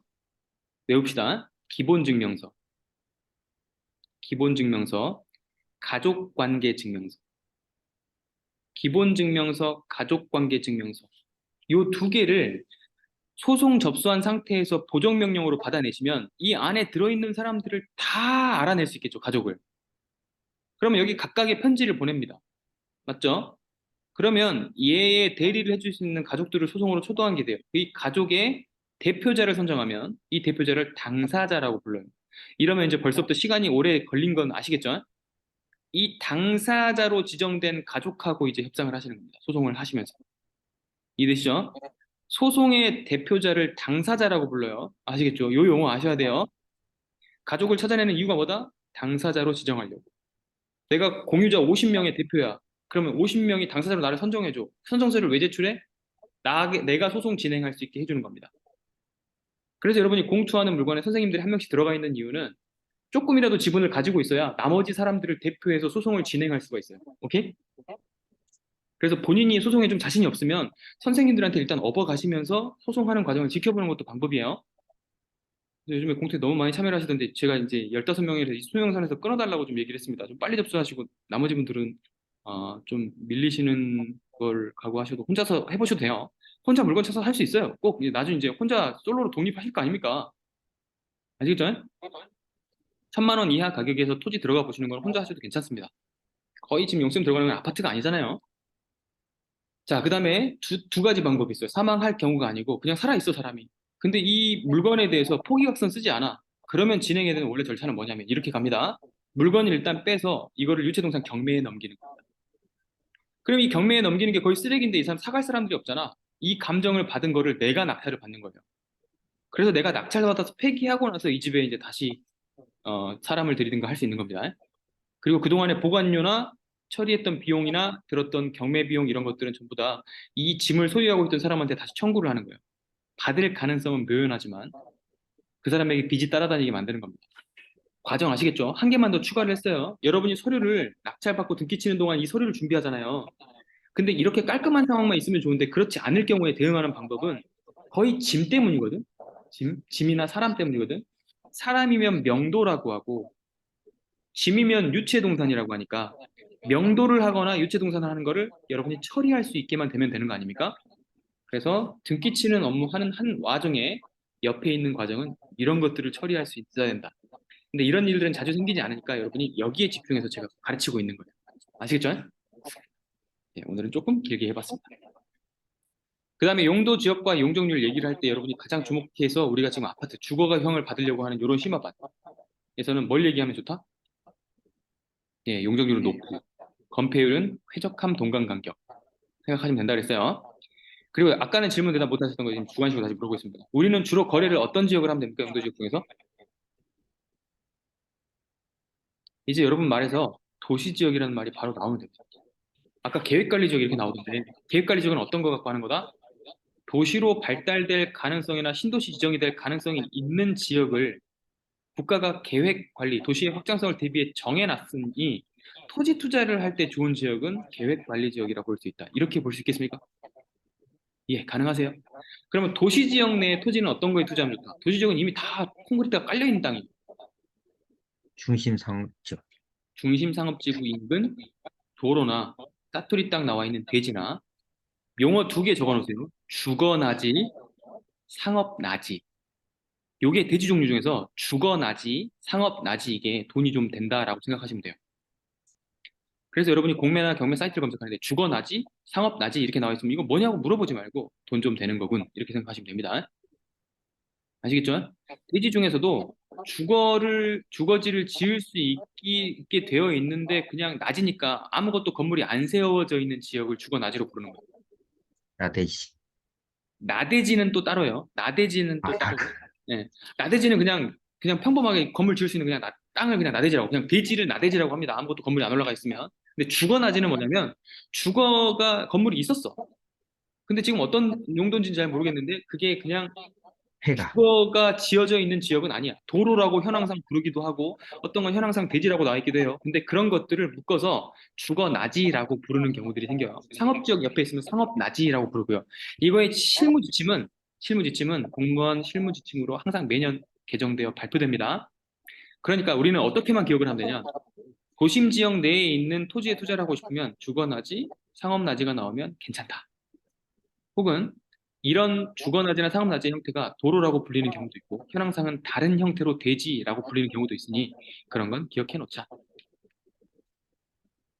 이건 주무관들이 결정해서 포함시켜 줍니다. 지자체에서 물어보시면 돼요. 그 다음에 농림지역과 농지증 이건 항상 여러분이 많이 질문하시는데 농림지역이라고 농지증이 다 필요한 건 아니다. 뭐가 제외다? 산지, 준보존산지라 불리는 임야는 제외다. 그래서 임야라고 나와 있는 대지권 등록부의 목적지에 경매에 나와 있는 창에 스피드 옵션에 임야라고 나와 있으면 농지증 필요 없다고 그냥 기억하시면 됩니다. 그래서 공유지분 한번 들어가 보고 싶으신 분들은 그냥 임야 선택해서 들어가신 다음에 거기에 예쁘게 관리되고 있는 묘지 같은 게 있으면 아 좋구나 라고 생각하시면서 들어가시면 됩니다. 이게 용쌤이 고르는 방법 중에 하나예요. 아시겠죠? 그리고 농림 지역 내에 있는 보존산지나 준보존산지 있죠. 농림 지역 내에 있는 보존산지나 준보존산지 있죠. 요거는 산지 개발법에 의해서 만약에 허가만 도로와 맞닿아 있는 땅을 허가만 받으면 가격을 두세 배로 올려줍니다. 올려준 비용에 대해서 세금을 내야 되긴 하지만 올린 비용이 훨씬 더 땅값이 높게 받을 수 있잖아요. 그래서 임야 탈출 방법으로 사용하기도 하니까 농림지역 내에 있는 산지개발이라는 것도 메모를 해둘 필요가 있겠죠. 우리 관점에서는 주거만 하기 조금 지루하니까 제가 이런 것도 한번 넣어봤습니다. 그래서 용적률 개념으로 기억하실 때 이쪽 부분에서 조의하실 건 뭐였다? 내려오면서 이렇게 용적이 높아지는 지역을 갖다 우리가 뭐라고 부르냐면 이렇게 올라갈 경우 종상향이라고 부르니 여러분이 강서구 쪽을 돌아다니다가 플랜카드가 종상향을 원한다고 적혀 있으면 이 사람들이 재개발을 하고 싶구나라고 생각하시면 됩니다. 재개발하면 내 집이 용적률 100 이하에서 200이나 250까지만 돼도 돈이 하나도 들지 않고 내 아파트를 받을 수 있게 된다는 뜻이다라는 거를 알게 되면 됩니다. 오케이? 그 다음에 상업지역 중에서는 중심상업지역이 가장 중요한 지역이고 용적률은 어마어마하게 1500%까지 지을 수가 있으니 여러분이 스카이스크래퍼라고 불리는 엄청 고층 빌딩이 모여있는 곳은 중심상업지역이라고 보시면 되겠다. 그리고 주거지역 중에는 상업지역과 가장 가까운 역할을 하고 있는 준주거지역이라는 게 있습니다. 준주거지. 이게 350까지 된다. 그래서 재개발을 나중에 여러분이 하게 될지는 잘 모르겠어요. 지금 내가 볼 때는 주모님 같은 경우에는 재개발에 좀 관심이 되게 많아요. 지식도 많이 쌓으신 것 같아. 그러면 주모님 같은 분은 뭘 보시냐면요. 준주거 상향 가능성이 있는 지역을 보시면 됩니다. 이런 이슈가 자꾸 다뤄지거든요. 이를테면 공공재개발의 유인 요인으로서 공공재개발의 이게 유인 요인으로서 준주거 상향을 들고 나오는 정책이 되게 많아요. 용산 청파가 그런 지역이고요. 일산에도 이런 지역 있는 걸로 알고 있습니다. 역세권 주변에. 그리고 여러분이 많이 들어봤는지 모르겠는데 재개발 이름 중에서 역세권 재개발이라고 부르는 게 있어요. 뭐 서울 역세권 개발, 역세권 시프트 이렇게 불리는 것들이 있습니다. 이런 것들은 거의 준주거 상향을 약속하고 들어옵니다. 그래야 사람들이 개발을 할 거니까. 느낌 아시겠어요? 그 대신 우리한테 임대주택 많이 줘. 혹은 기부 체납으로 땅을 좀 많이 주렴. 이렇게. 오케이? 공부하셔야 됩니다, 이거. 이거는 넘어갈게요. 공업지역 이쪽은 서울 같은 경우에는 그냥 산업단지, 국가산업단지 정도로 기억을 하시라. 농림지역은 꼭 농취증이 필요한 건 아니고 농취증은 이 두 개만 필요하고 여기 임야에는 농취증이 필요가 없다. 자, 소화동 물건에서는 뭐가 중요했다고요? 아파트 보고 판단하는 판상형, 복도형 이런 거 판단하는 거 중요했고 그 다음 150세대밖에 안 돼서 인근 지역 재건축에 비해서 사업성이 안 나오니 가격이 떨어지고 있었다. 적용할 수 있겠죠? 바로 판단할 수 있겠죠? 용적률 어느 정도 됐습니까? 가능해요? 이 정도 300. 300? 너무 높아요. 건폐율은요? 안 좋아. 25 넘어갔었죠? 복습 한번 해보세요. 어때요? 생각할 때랑 비슷해요? 25 289. 가깝고 289 정도였고 300 넘어가는 거는 일단 300 넘어가는 건 아까 다시 돌아봐봐요. 용도 지역으로. 도시 지역에서 300 넘어가려면 3종 주거 지역이 돼야 되잖아요. 그럼 저 정도 아파트 높이가 아니에요. 굉장히 높은 아파트입니다. 오케이? 자, 가격이나 이런 거 좀 넘어갈게요. 그 다음에 오산 지국동이라고 하는 오산 세교 지역이 있었는데 이 지역은 어떤 지역이었다? 제가 이걸 설명드리려고 했던 겁니다. 신축 아파트긴 한데 어디 지역이다? 고립지다. 고립지여서 역하고 도로가 멀리 있고 단절이라고 합니다. 이런 걸. 지도를 보시면 여러분이 아실 텐데 큰 도로가 주거지역과 산업단지 지역 인근에 지나가 버리면 옆하고 생활권을 같이 하지 못하는 경우가 생깁니다. 이어져 있지 않아서. 그러면 이걸 우리가 단절이라고 많이 불러요. 이 단절의 가장 큰 예시는 뭐냐면 경부고속도로 뚫리는 것 쪽 쭉 가다 보면 오른쪽은 분당이 있고 이쪽은 서판교, 동판교 있잖아요. 근데 거기를 위에를 덮어가지고 뚜껑을 덮어서 이어버리기 전까지는 단절이 나서 두 군데의 고류가 전혀 없었죠. 8차선이 지나가니까. 근데 위 뚜껑을 덮어서 공원을 만드니까 이 두 개의 아파트 가격이 똑같아졌죠. 이런 게 단절지 극복입니다. 그러니까 투자하시는 방법 중에 뭐냐면 지금 흔히 나오고 있는 얘기들 중에 강변북로를 다시 파가지고 지하화는 돈이 너무 많이 되니까 위에 지붕으로 뚜껑을 덮는다는 얘기 들어보셨어요? 그러니까 정치인들이 정책을 많이 내는데 강남에서 접근성을 하고 싶으면 올림픽 대로를 지하화하면 되는 거 아닙니까? 근데 지하로 하면 땅을 파야 되니까 돈이 너무 많이 들잖아요. 그러니까 그냥 차가 다니고 있는 상태로 위에 뚜껑을 덮어가지고 담을 쌓은 다음에 길을 이어버리면 그냥 바로 저쪽으로 넘어갈 수 있게도 만들 수 있잖아요. 현대 기술 그렇게 되잖아요. 그래서 올림픽대로하고 강변북로가 뚜껑을 덮는다는 이야기가 나오고 있단 말이에요. 이게 어디서 시작된 거냐면 분당하고 판교를 잇는 그 경부고속도로에다가 뚜껑을 덮는 그 공법 이후에 나온 이야기예요. 보시겠죠? 그러니까 뚜껑을 덮으면 거위에 흙이나 나무를 지어버리면 어떻게 되냐면 그 두 개의 단절 단지가 이어지게 되는 거든. 이게 단절지 극복입니다. 오케이? 그러니까 얘는 단절지 극복일 때 가능성이 좀 낮고 산으로 둘러싸여 있고 여기는 어, 항아리 상권이 되겠지. 주거지가 얘 2050세대만 밀집되어 있으니까. 그러니까 가격적으로 여기하고 엄청난 차이가 난다면 사실 메리트가 있는 곳일 수도 있다. 이들만의 세상이 열려 있으니 거니까. 그리고 지금 막 입주한 신축 아파트였으면 고생을 엄청 많이 했을 텐데 이미 5년이 지났으니까 어느 정도 숙성이 되어 있는 지역일 수도 있겠다. 그래서 가격적인 메리트만 좀 보라. 3억 1,500 정도의 거래가 되는데 전세가 절반 정도는 받쳐주고 있다. 11월 달에도 거래가 된 거 보니까 아주 안 되진 않지만 호가가 나와 있는 게 너무 낮은 가격이 있었으니 좀 주의를 하고 들어갈 필요는 있을 것 같다. 이렇게 얘기했었죠. 기억나시죠? 그리고 이제 제가 이런 물건들을 가지고 오면서 설명드리고 싶은 거는 이 가격에 들어가서 막 잘 받으세요. 이런 느낌보다는 어떤 느낌이냐면 이런 지역을 볼 줄 알게 되는 눈입니다. 2000세대 넘는 게 산업단지 옆에 하나씩 만들어지잖아요. 이런 아파트의 특징 중에 하나는 이 산단의 그 인원들을 좀 흡수하기 위해서 만들어진 아파트거든요. 그런데 좀 주의하라고 말씀드릴게요. 가격이 폭발적으로 오를 수는 없습니다. 이 산단이 최첨단 단지로 채워지지 않는 가정하에는. 그럼 뭘 보셔야 되냐? 정책 결정상으로서 가장 2, 가장 3이라고 된 이 산업단지가 어떤 종목하고 밀접하게 연관되어 있는지 보세요. 그럼 여기서 한 가지를 알려드릴게요. 아까 이제 첫 번째 연습할 때, 말씀드릴 때는 여러분이 이제 이해할 수준이 안 된 것 같아서 말씀 못 드렸고요. 지금 두 번째 드립니다. 산단에 관한 이야기를 하나 알고 계세요. 메모해 놓으세요. 일반 산업단지로 되어 있는 거는 세 가지로 구성이 되어 있습니다. 처음엔 국가산단, 두 번째는 민간산단, 그 다음에 국가 민간산단도 아닌 그냥 산업단지가 없는데 산업단지처럼 클러스터링 되어 있는 지역이 있어요. 그런데 산업단지로 지정되어 있는 곳은 이렇게 표시가 무슨 무슨 산업단지, 무슨 무슨 산업단지 이렇게 되거든요. 그런데 산업단지는 반드시 뭐가 되냐면 여기에 들어와야 될 산업들이 정해져 있습니다. 이를테면 여러분이 많이 알고 있을 지역부터 얘기를 드릴게요. 삼성 지역의 고양 삼성 지역에는 유통 물류 특화 단지입니다. 이런 말 들어보셨나요? 정치인들이 그 단지에 뭐가 들어올 거를 이름을 붙일 때 항상 들어왔으면 하는 거의 명칭을 산단 앞에다 붙여요. 가장도 지금 일반 산업단지 되지만 아마 이 지역 가면 가장 무슨 무슨 산업 특화 단지 이렇게 부를 거예요. 그래서 삼성 지역에 있는 고양 삼성은 유통 특화 단지예요. 그래서 아주 높은 빌딩까지도 차가 다니면서 올라갈 수 있는 지식산업센터들이 많이 만들어져 있습니다. 그리고 천정 층고도 되게 높은 건물들이 많이 만들어져 있어요. 왜 이런 게 만들어지냐? 트럭이 짐을 실어 나를 수 있는 유통 공간으로 활용하기 위해서 그렇습니다. 오케이? 자, 그럼 물어볼게요. 판교는 어떤 단지 같습니까? 판교나 성남 쪽에. 네, 전기차라든지 디지털 특화 단지 뭐 이렇게 되어 있잖아요. 그죠? 그러니까 앞으로 산업단지를 보시면 뭐가 앞에 붙어 있는지를 보시면 된다는 얘기입니다.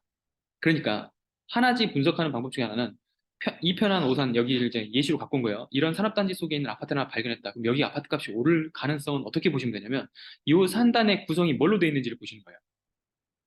그리고 이게 향후 배터리나 자동차나 전기차, 뭐 첨단 스마트 장비 뭐 이런 게 돼 있다. 그러면 이쪽은 좀 가능성이 있는 지역으로 삼성의 뭐 시험 물류센터라는 데 들어올 수 있고 평택 같은 거에도 보면 공장을 3개나 늘리고 있잖아요. 파운드리 공장 들어오니까 그런 식이 되는 겁니다. 그래서 산업단지를 지정하고 있는 산업군이 어떤 것인지를 앞에 붙어 있는 이름을 보고 판단을 해야 한다. 이렇게 생각하시면 됩니다. 아시겠죠? 그래서 제조업 중심으로 지어버리는 지방의 산업단지들은 입주율이 1%도 안 돼가지고 그냥 텅 비어있는 채로 망해버리는 곳들도 되게 많이 있습니다.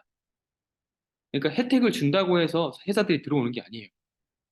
아시겠죠?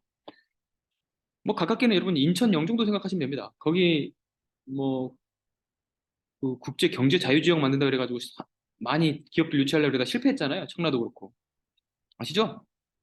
그래서 주택단지로 대거 채워버렸잖아요. 그 산단을. 만들어지지 않았습니다. 그쪽도. 그러니까 산단 만들기는 굉장히 생각보다 어렵다고 생각하시면 돼요. 국가 100년지 대계입니다. 성공한 지역을 지금 하나 얘기하면 여러분이 좀 주의 깊게 보셔야 될 거지. 오송 청주 지역 있죠. 여기는 약간 성공했습니다. 하이닉스 쪽으로 정착을 했어요. 반도체 특허 벨트를 만들면서. 그리고 용인 기흥이 여기하고 연결됩니다. 용인 기흥이. 근데 용인 기흥은 삼성이 다 잡았기 때문에 아마도 앞으로 용인 기흥이 지금 가격대는 1, 2억대 아파트가 많은데 3, 4억대 아파트로 점프할 가능성이 많이 있는 지역으로 지금 판단하고 있는 겁니다. 제가 왜 여기서 지역까지 얘기하고 있는지 잘 모르겠지만 용인 기흥이 삼성이 잡고 있다. 그 라인으로 쭉 내려가면 뭐가 나오냐면 천안 아산 쪽에 내려와요. 그래서 가격적인 게 굉장히 부족하고 내가 갭투를 한 2, 300돈으로 하고 싶다 그러면 천안 아산 쪽 지금 시세를 이용해서 들어가시는 분들도 많이 있다. 삼성의 수혜를 받는 지역은 의외로 생각보다 많습니다.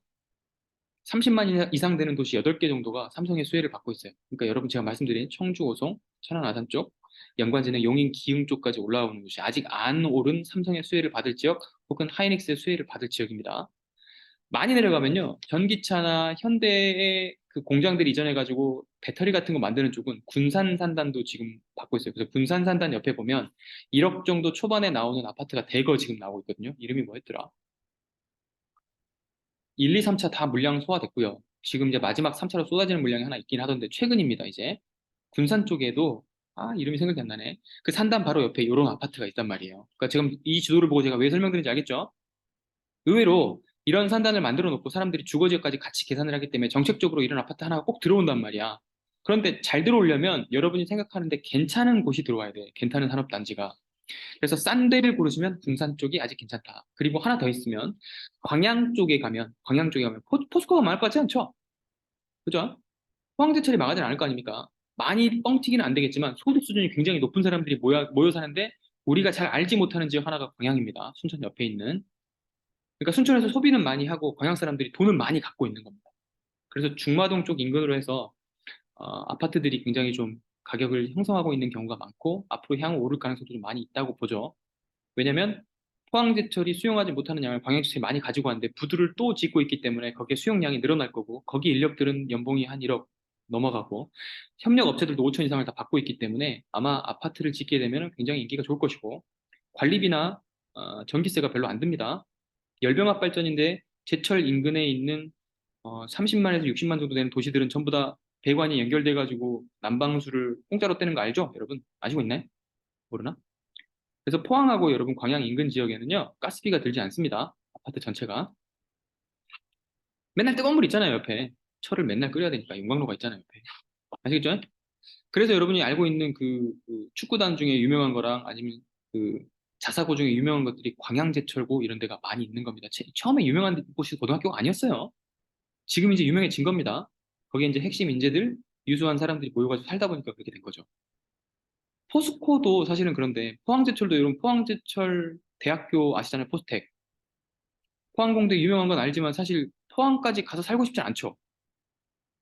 네, 그런 거예요. 그러니까 기업 하나가 핵심 급지로 자리 잡고 있으면 그 인근 지역에 있는 아파트 이런 거 산업단지 인근에 있는 이런 아파트 이런 아파트만 좀 살만한 가치가 있다는 거예요. 지금 제가 오산에서 여기를 가져온 이유 중에 하나는 여러분이 조사를 한번 해보시는 거야. 이 가장이라고 불리는 이 산업단지가 과연 이 아파트가 올라갈 만한 소득 수준을 가진 사람들이 살고 있는지를 숙제처럼 판단을 해보시는 거예요. 그래서 이번 주 숙제를 여기다 칠게요.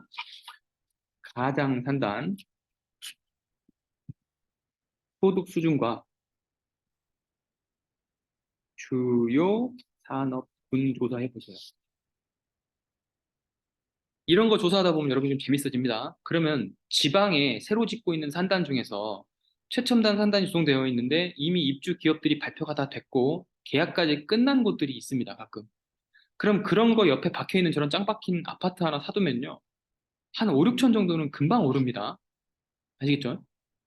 사람들이 입주하는 시점, 그 산단이 이제 활성화되고 회사들이 들어오는 시점에는 직원들이 들어와 살아야 되잖아요. 들어와 살라고 보니까 깨끗한 아파트 이거밖에 없네. 그러면 전세값이 올라가기 시작하고 사는 사람들이 나타나기 시작하고 매매가가 반등하기 시작해요.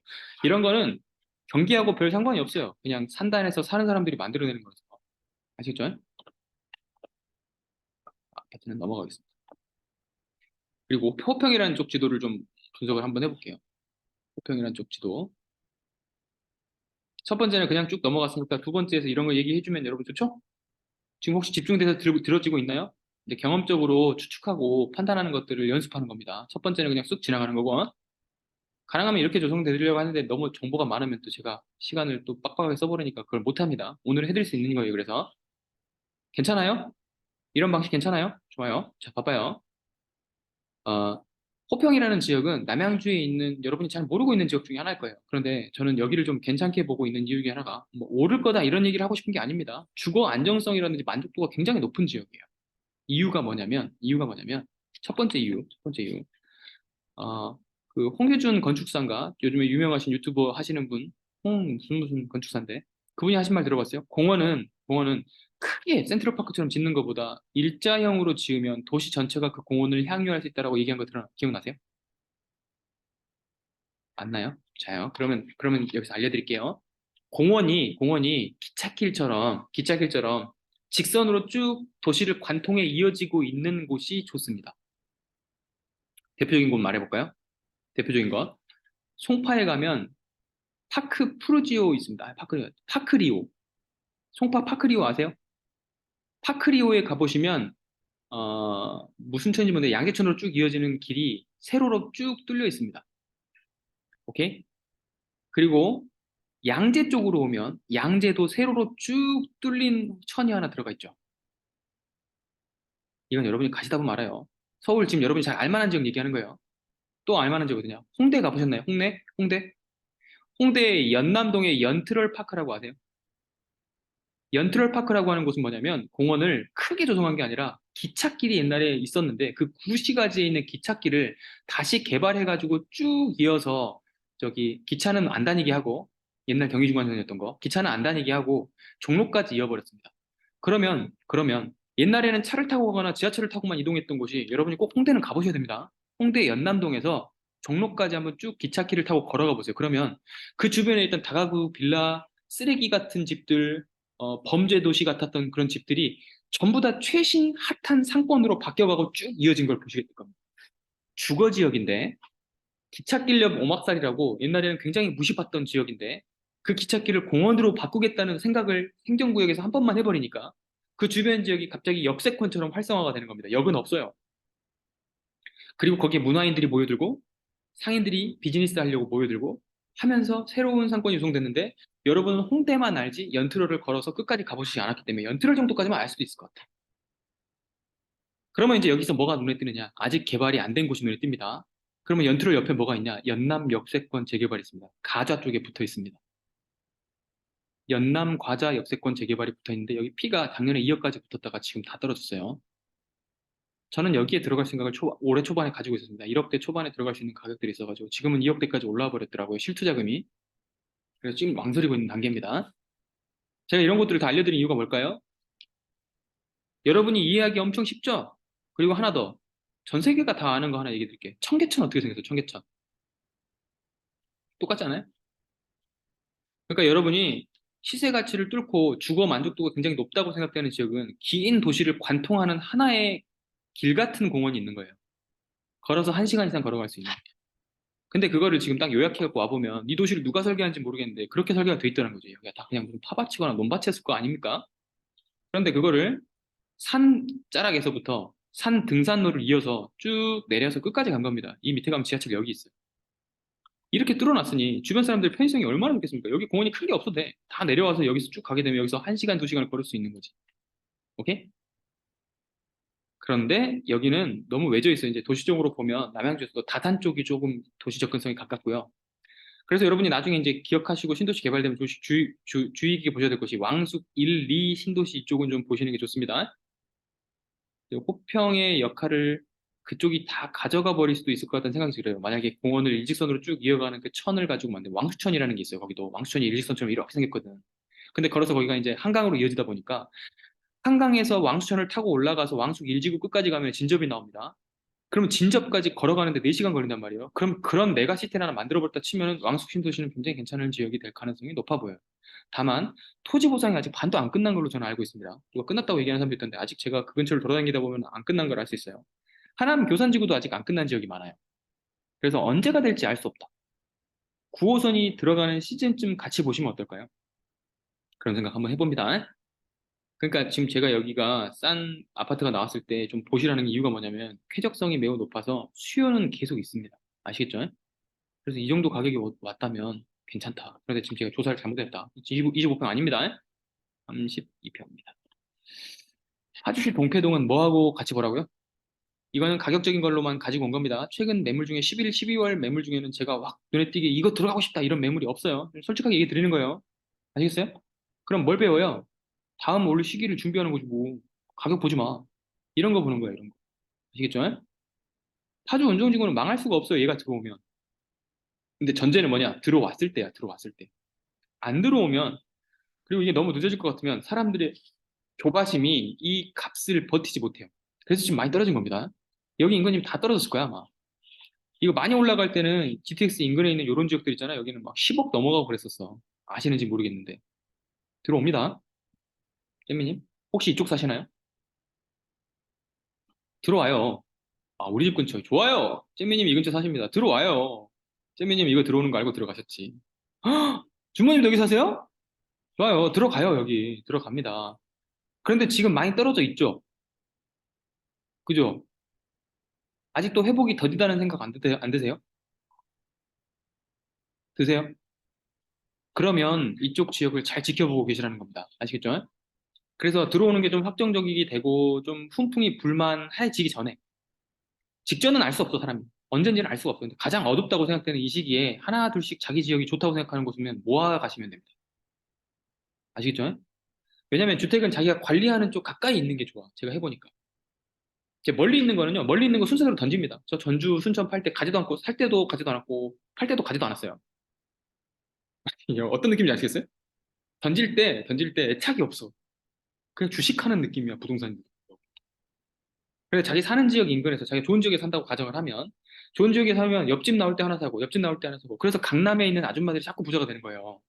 강남에 있는 아줌마들은 지식이 아닙니다. 아, 이거 좋아 하나 사. 아유 자식도 하나 사줘야지. 친구 하나 사. 옆에 와 살아. 엄마 하나 사줄게. 이렇게 되면서 전세금 불러나는 금액으로 하나씩 하나씩 자꾸 갭 투자를 해가니까 4개가 되고 5개가 돼서 지금 그 자산을 형성하고 계신 거예요. 운정 괜찮다고 생각합니다. 이게 들어와서 개통되면 달라질 지역입니다. 그 전까지 좀 불편하실 거예요, 지금. 아직 지하철이 없죠? 여기까지 가셔도 이거 자주 다니는 지하철도 아니잖아요. 그죠? 요거 들어오는 거 기대하고 계시라. 강남 직통이니까. 오늘 여기까지만 하려고 합니다. 여러분이 질문 있으면 좀 해주시고, 다음 수업에 좀 반영을 할게요. 다음 축은 물건을 좀 숙제처럼 내올까 생각 중이에요. 왜냐면, 우리가 수업하고 나면 이제 금요일 이후에 월, 화, 수, 이때 낙찰이 되게 많아요. 이때 낙찰가를 한 10개 정도 쫙 준 다음에 그때 낙찰가를 예상해 오는 거를 숙제로 줄까 생각 중입니다. 그럼 여러분이 10% 이내로 들어가는 걸 많이 맞추신 분들은 실력이 많이 늘어나고 있다는 거겠지. 이게 한 1, 2주 반복되면 그냥 질제로 들어가 보셔도 됩니다. 아시겠죠? 그리고 무조건 낙찰이 목적이 아니고 낙찰 이후에 처리가 목적이다. 그래서 우리 배우는 건 처리 과정을 좀 잘 배우시면 됩니다. 오케이? 질문 좋아요. 또 있어요.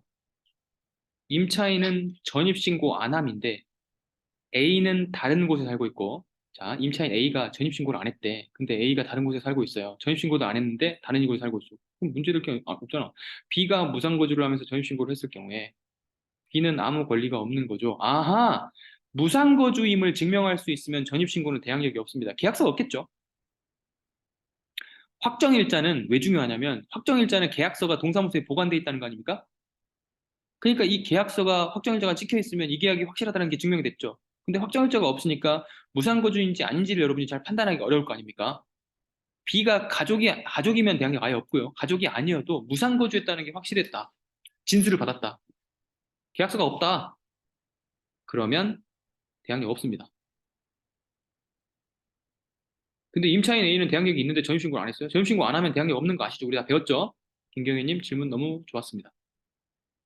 또 한두 개만 더 받아볼까요? 아니면 채팅창? 네, 좋습니다. 그러면 채팅창으로 계속 질문 이어가 주시고요. 여러분 숙제, 오늘 이번 숙제 뭐라고요?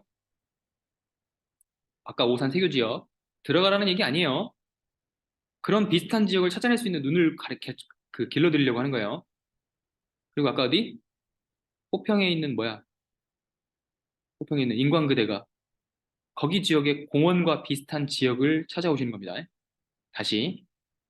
가장 지구의 어, 산업군, 그 다음에 걔들의 평균 연봉, 이거 조사해 오시는 거고요. 걔랑 비슷하게 아파트 2,000세대인가 3,000세대 한 개 있고 산업단지 묶여있는 그런 지역을 몇 개 찾아오시는 거야.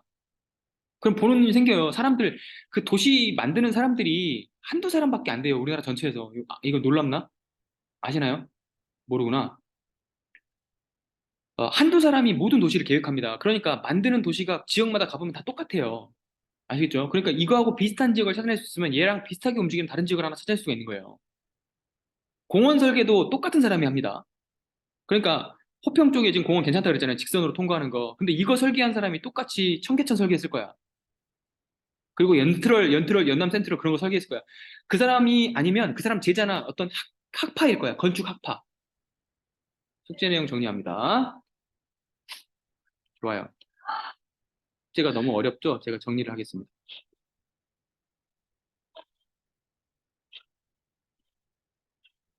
제가 채팅창에 정리를 할게요. 카카오톡에. 오늘은 숙제를 여러분한테 내드리겠습니다. 여러분은 좀 실력이 없는 사람들이 아니니까 있는 사람들 많이 들었잖아. 네, 좋아. 1번 오산 세교 지역 가장산단 산업군과 연봉 수준. 2번 여기와 비슷한 구조의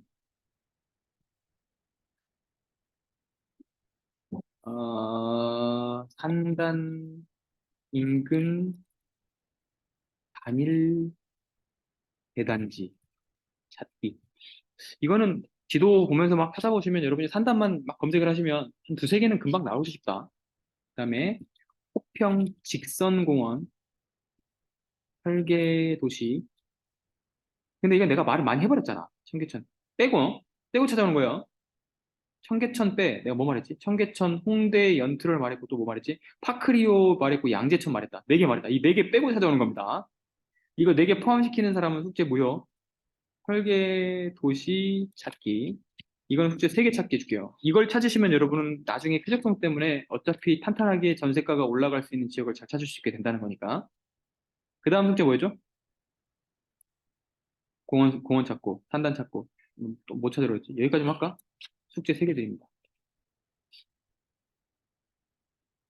2번은 하나 정도만 찾아오셔도 될 것 같아요. 2개, 3개 찾기가 힘들고, 만약에 숙제를 많이 해오실 수 있는 분은 숙제를 여기서 해서 사진 찍어서 올리실 건데, 캡처해갖고 올리실 건데, 2, 3개 이상 찾으실 수 있는 분은 찾아서 올려주세요.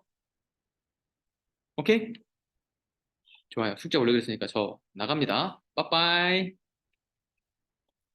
고맙습니다.